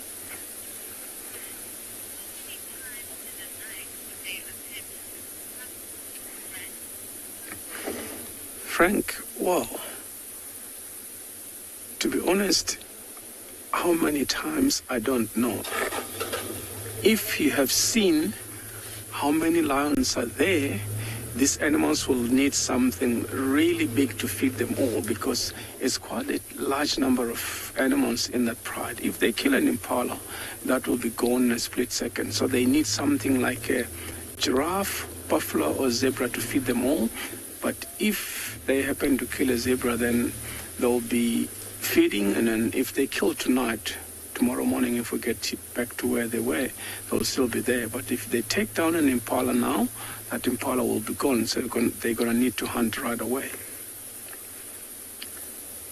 So let's go further down the road and see if we can see them chasing something coming across the road.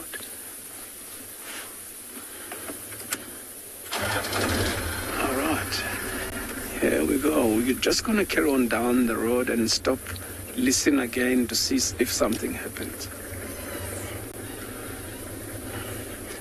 While we're moving down the road, we're going to go over to Steve.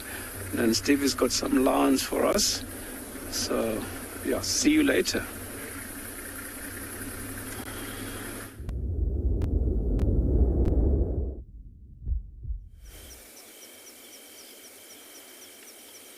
Welcome back. Well, all that's changed is Darkmane stood up and moved a few meters and lay down again.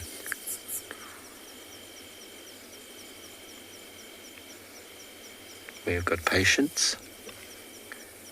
We will wait.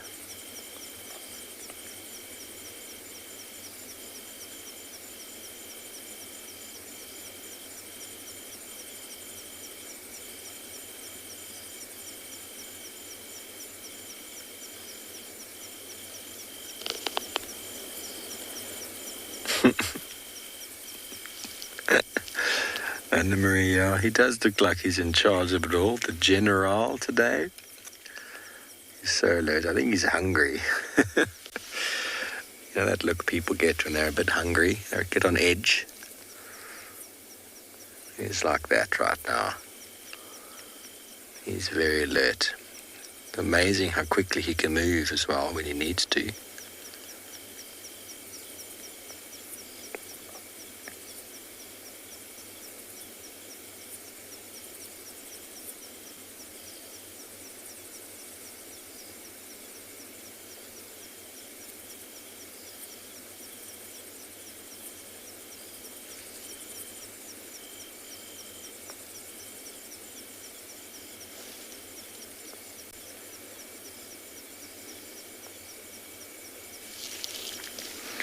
No, Pat, they see in black and white, they've got rod cells in the eye, not cone cells, rods. So most nocturnal animals, most cats, most predators have got rod cells. They see movement very well. They see in the darkness very well, but they don't see depth as well. Their definition of depth is not that great, but movement is very, very good. And in the dark, they're very, very good. So we have cone cells, which enable us to see color, but it's not very useful in low light conditions. So most animals that have cone cells that see color are diurnal, and most animals that have rod cells and can see in the darkness obviously are nocturnal, which is helpful. Evolution of the eye, evolution of the niche space that they fill.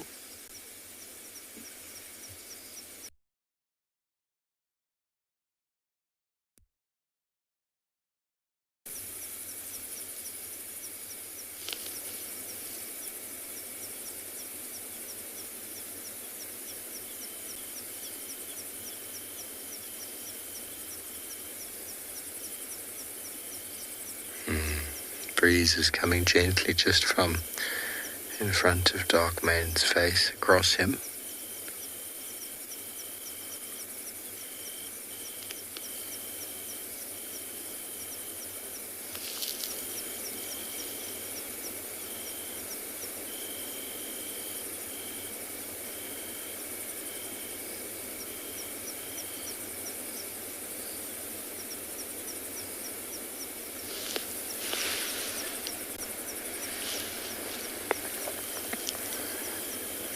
Putting that foot down all right.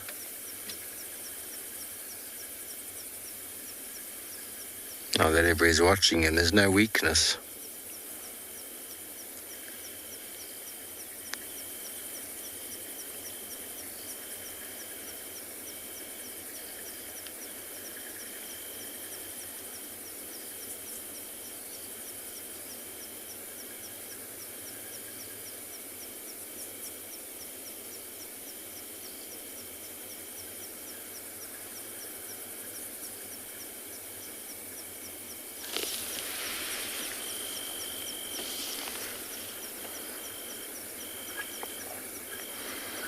Kevin, if he's the only male, he'll mate with whoever comes into estrus.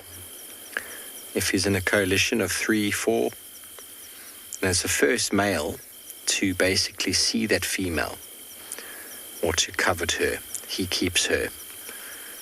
That's generally the rule. But we saw all 3 brothers mate with the same females of the Djuma Pride. So there's no hard and fast rules. We'll have another vehicle joining us. You'll see the lights. But Darkmane's the only male that I've seen with the Talamati Pride, but it's possible that all three brothers were with them for a period of time.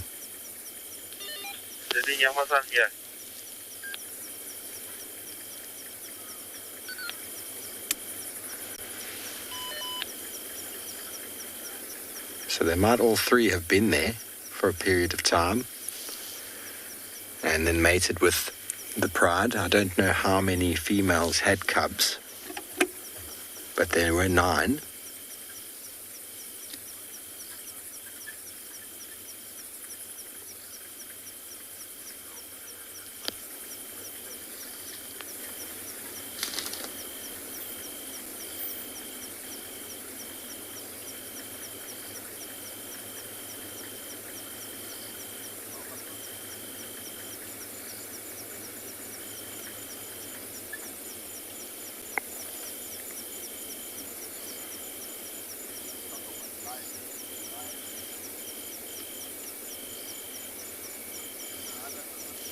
Okay, well, we're going to stay with our relaxing lines for now, and we're going to send you over to Lauren, who's on a bumble.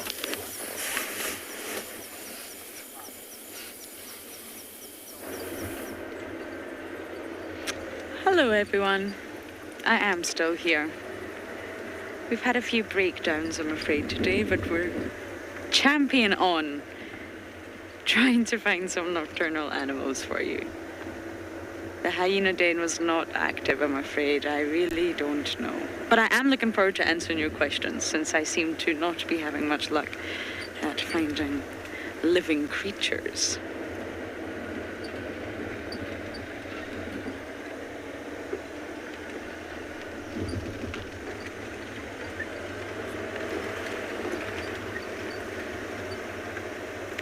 Elizabeth, I'm not sure what you mean by popular.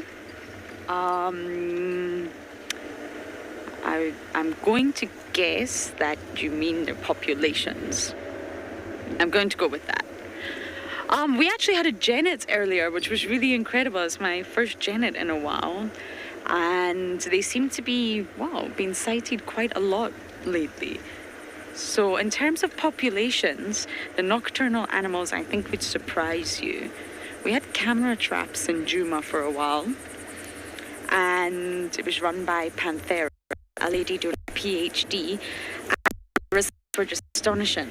Tons and tons and tons of genets, aardvark, white-tailed mongoose, civets, and then that's just the mammalian variety. That's not including any of the other sort of nocturnal animals that will come out in different species. Owls, even insects, you get nocturnal insects. And of course your predators, we all know that leopards and lions and hyenas are all nocturnal. Your cheetah and your wild dogs are definitely more diurnal, especially in this environment. But you'd be surprised at what comes out at night. And there's some studies done on animals like aardvark, and they only come out for a specific window. So let's just say from 1 a.m. to 4 a.m. during the night. So it's not like they're out and visible all night long. And it's very, very fascinating. Porcupines come out at night time as well. So I hope that answered your question, Elizabeth. I hope you were asking about populations. We are going to head to quarantine though. Quarantine is a popular area for all sorts of animals to walk at night time. And if not, you always have Impala.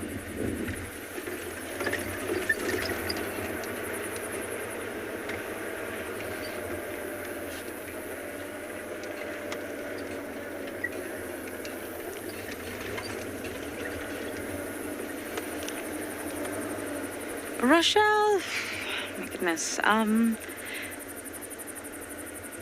I guess my fear of spiders, I do talk about that quite a lot, but I did arrive to South Africa with really quite severe arachnophobia, and I've always tried to get to the bottom of it, to why myself, as an animal lover who's studied animals and animals' behavior for a very long time now, had such an irrational, ridiculous fear of spiders. It's absolutely ridiculous. And I still can't get to the bottom of it. There's lots of different sort of psychology theories. I really don't know. It must stem from my childhood, but I really can't explain it. And of course you arrive here in South Africa and you have no choice but to face the spiders. And I think that was probably my greatest challenge.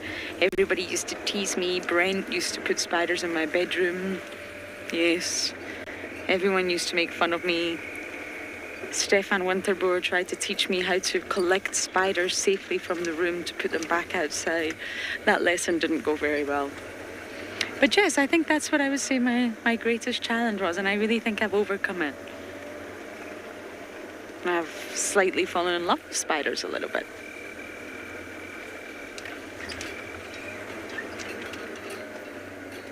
I really, really appreciate them.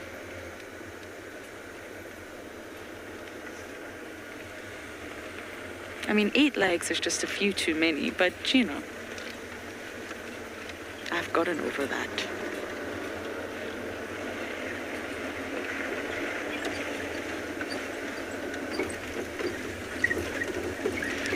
Okay, I'm going to do my very best to not break down and find some animals. And for now, we're going to send you back across to Steve.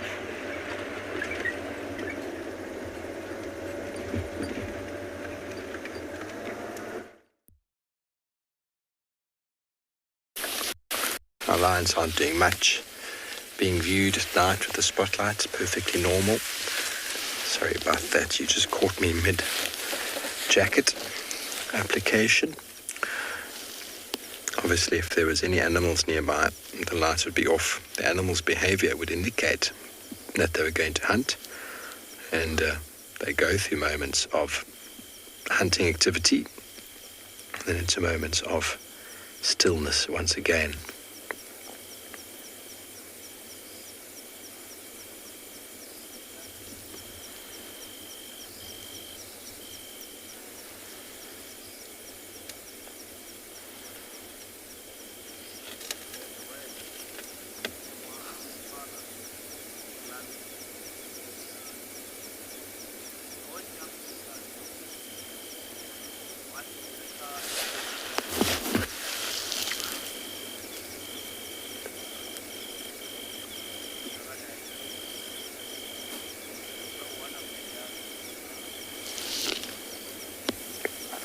So the Avoca males have been here for 2 years.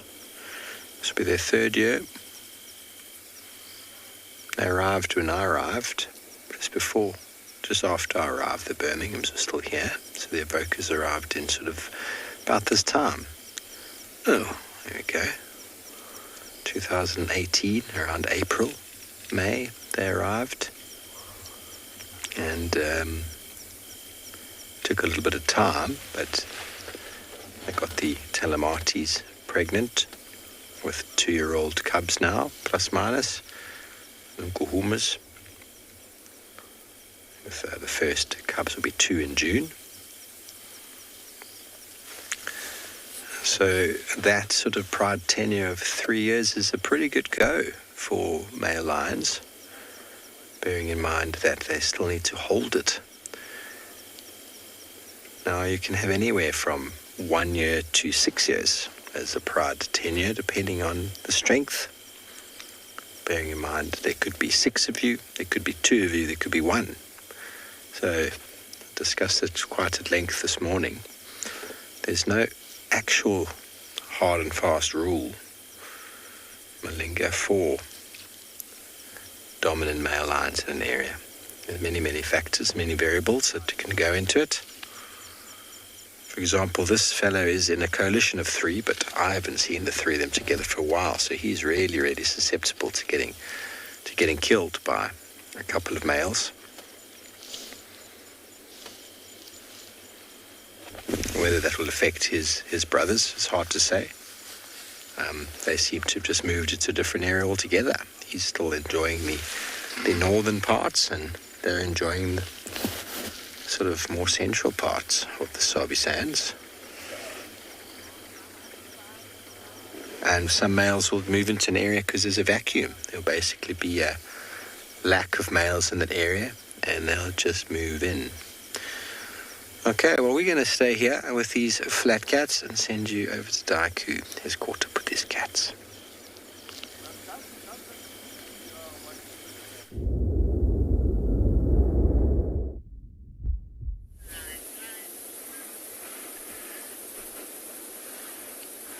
As you can see on the background there, that Birmingham young male, the resin is getting chased. He was trying to mount with the lioness there as he's reaching maturity. So that's why the two Ross males don't want him in the pride anymore, because he starts showing this sign of dominance here. As you can see, earlier on he tried to mate with this lioness there.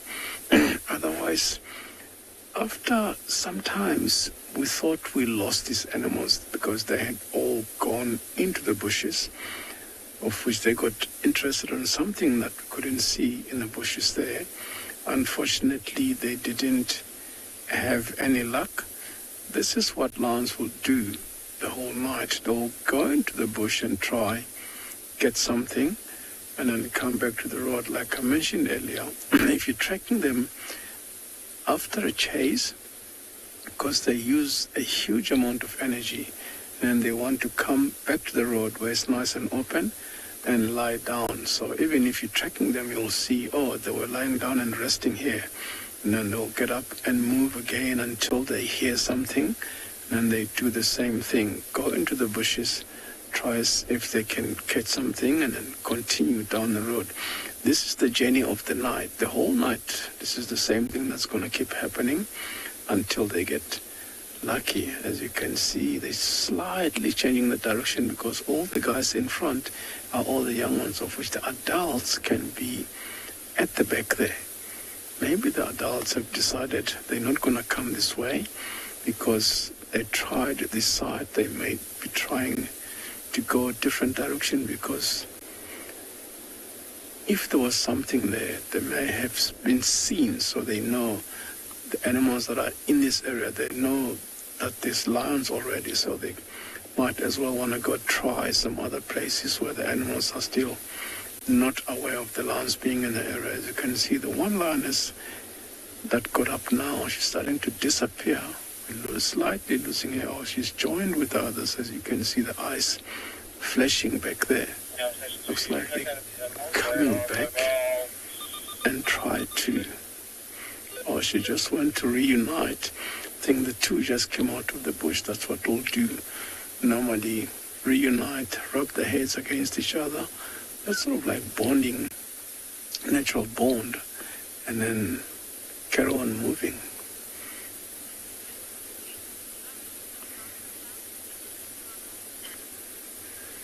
Yeah, while these animals are starting to move again, we're just going to stick around here, see if they have any luck, because they're definitely on a hunt, and we're going to go over to Lauren and then see what these animals are going to do for now.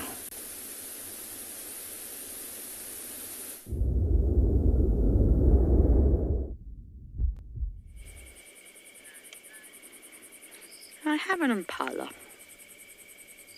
a male impala. He's watching us furiously. I don't quite know why. But I thought we could just take a moment, listen to all the weird and wonderful sounds of the night, and watch this impala.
Fiona, you think he looks healthy?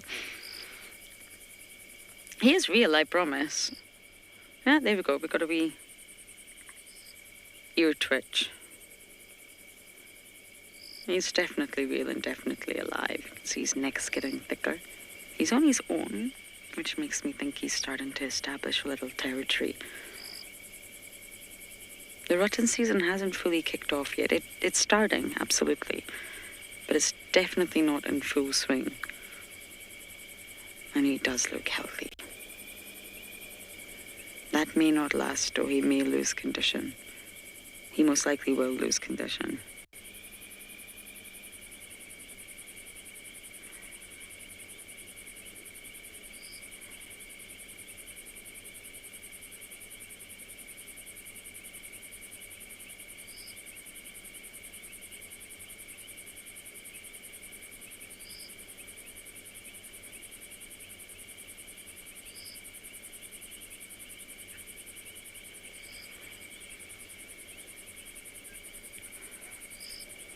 Lucy, I'm not entirely sure he is alone.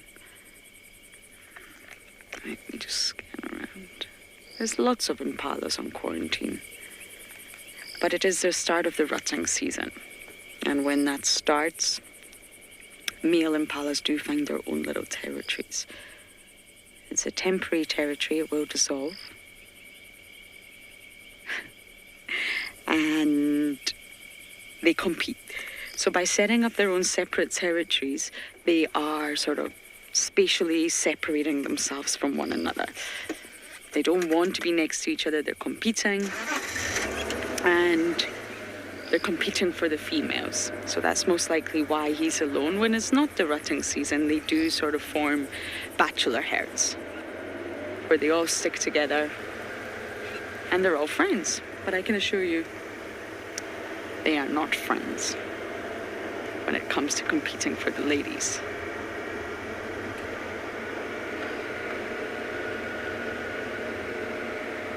I wonder where all the other impala are.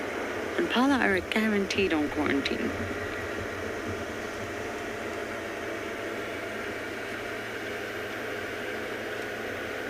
They will be here somewhere.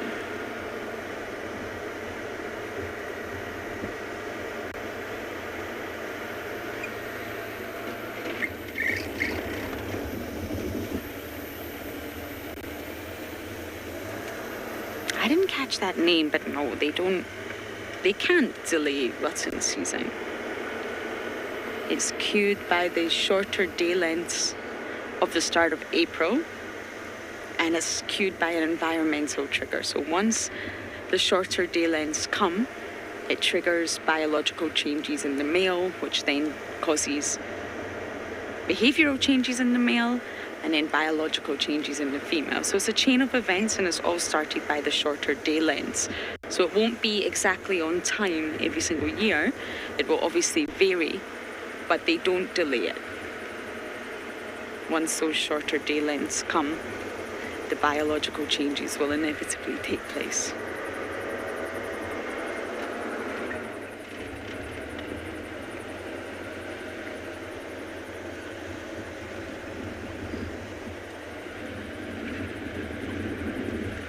We had male leopard tracks, got some impala, walking along here the other night. So the leopards are still using quarantine. We're just not getting very lucky with them. Hello, impala. We've been looking for you.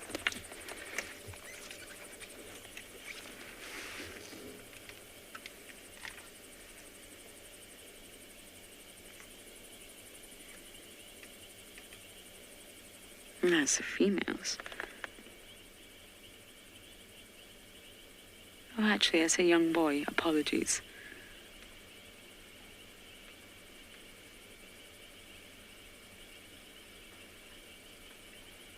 And an older ram, I think. 2 boys.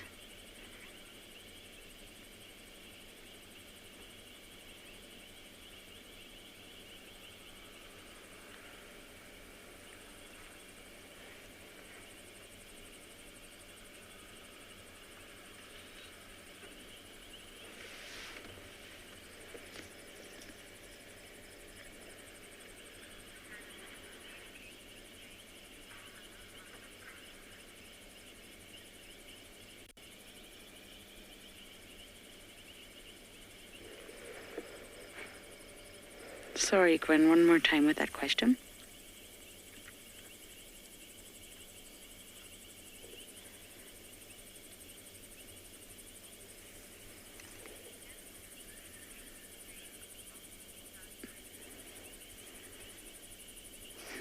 Kimberly, not entirely sure what you mean by that.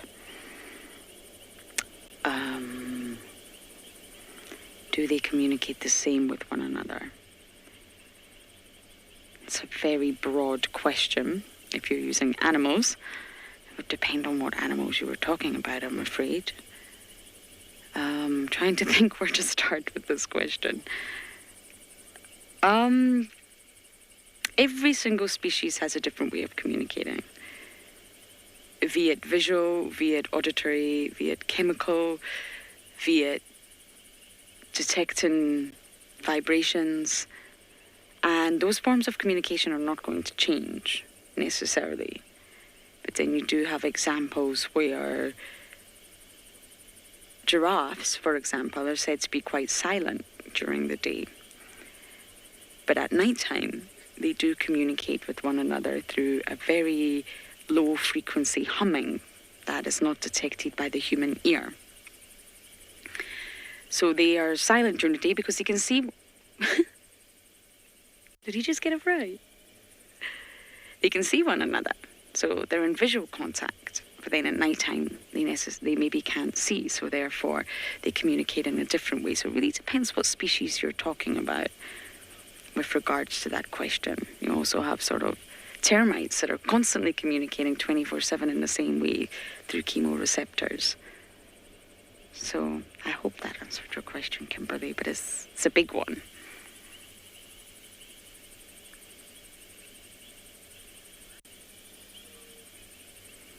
Okay, we're going to continue bumbling around quarantine and hopefully get lucky with some nocturnal animals.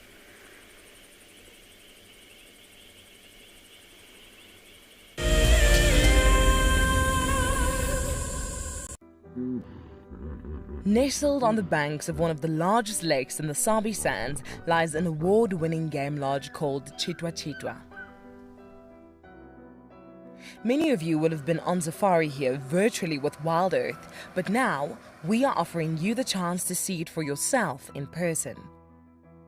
Sign up to be a WildEarth explorer before the end of April, and you and a friend could win 3 nights to this luxury lodge. In addition to the unforgettable safaris, you can unwind on the deck, relax in the pool, and even savor the various bush dining experiences.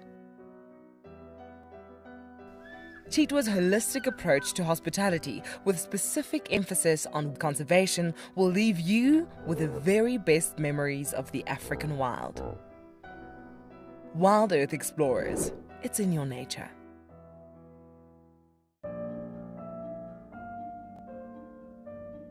With a slew of potential dangers lurking, it's essential to be aware of your surroundings whilst walking in the wilderness. 20 yards away from one of the most endangered species. This is a big bull. What a moment, what a close encounter with an early bull. He's just over here now. He's moved completely away.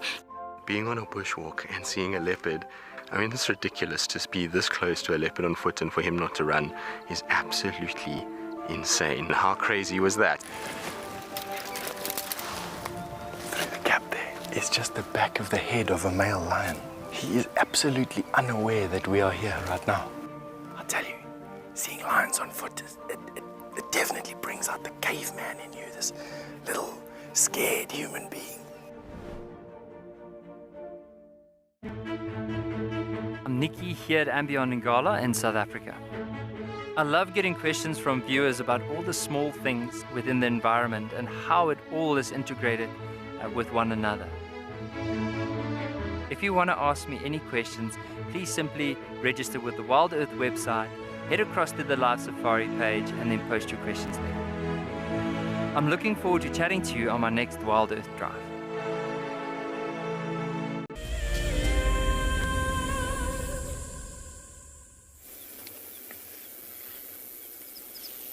Well, welcome back.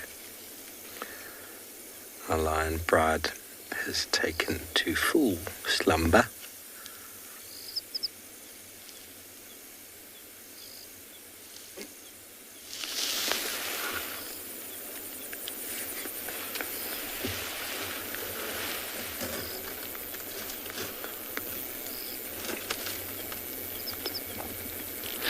As with any cat, up in a moment's notice.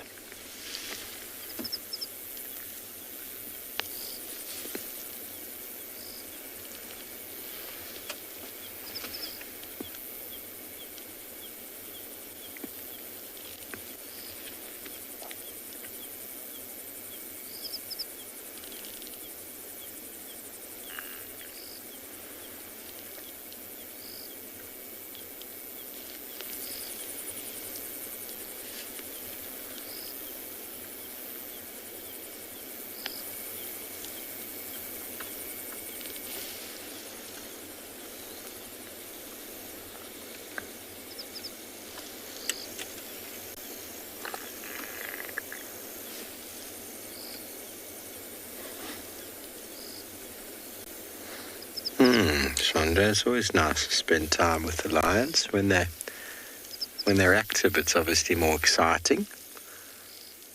They nearly caught those Impala males.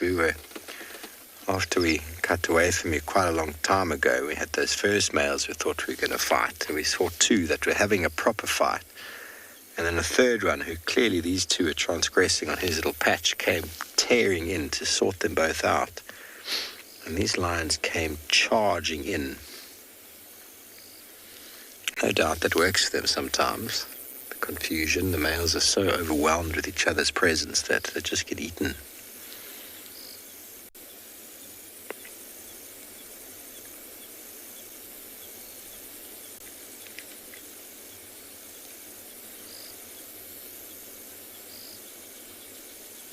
Well, I have a feeling the lions are going to spend the next little while here before getting up and probably going towards Buffersuk from here due to the wind, or we might find them on quarantine. They'd like to move to those open areas where the Impala are hanging out. So it could be a number of places. We'll check in the morning. It's time for us to head on home for our dinner. I wonder what Chef Robert has planned for this evening's meal, but we do thank all of you for joining us this afternoon on the Sunset Safari. It has been really, really blessed to spend some time with the lions, with the buffaloes, all sorts of activity in and around. And we will be live with you same time, same place tomorrow morning from all of our wonderful locations. We do thank you for all of the questions and the comments. We hope you have a blessed evening further. Till tomorrow morning, have a good night. Goodbye.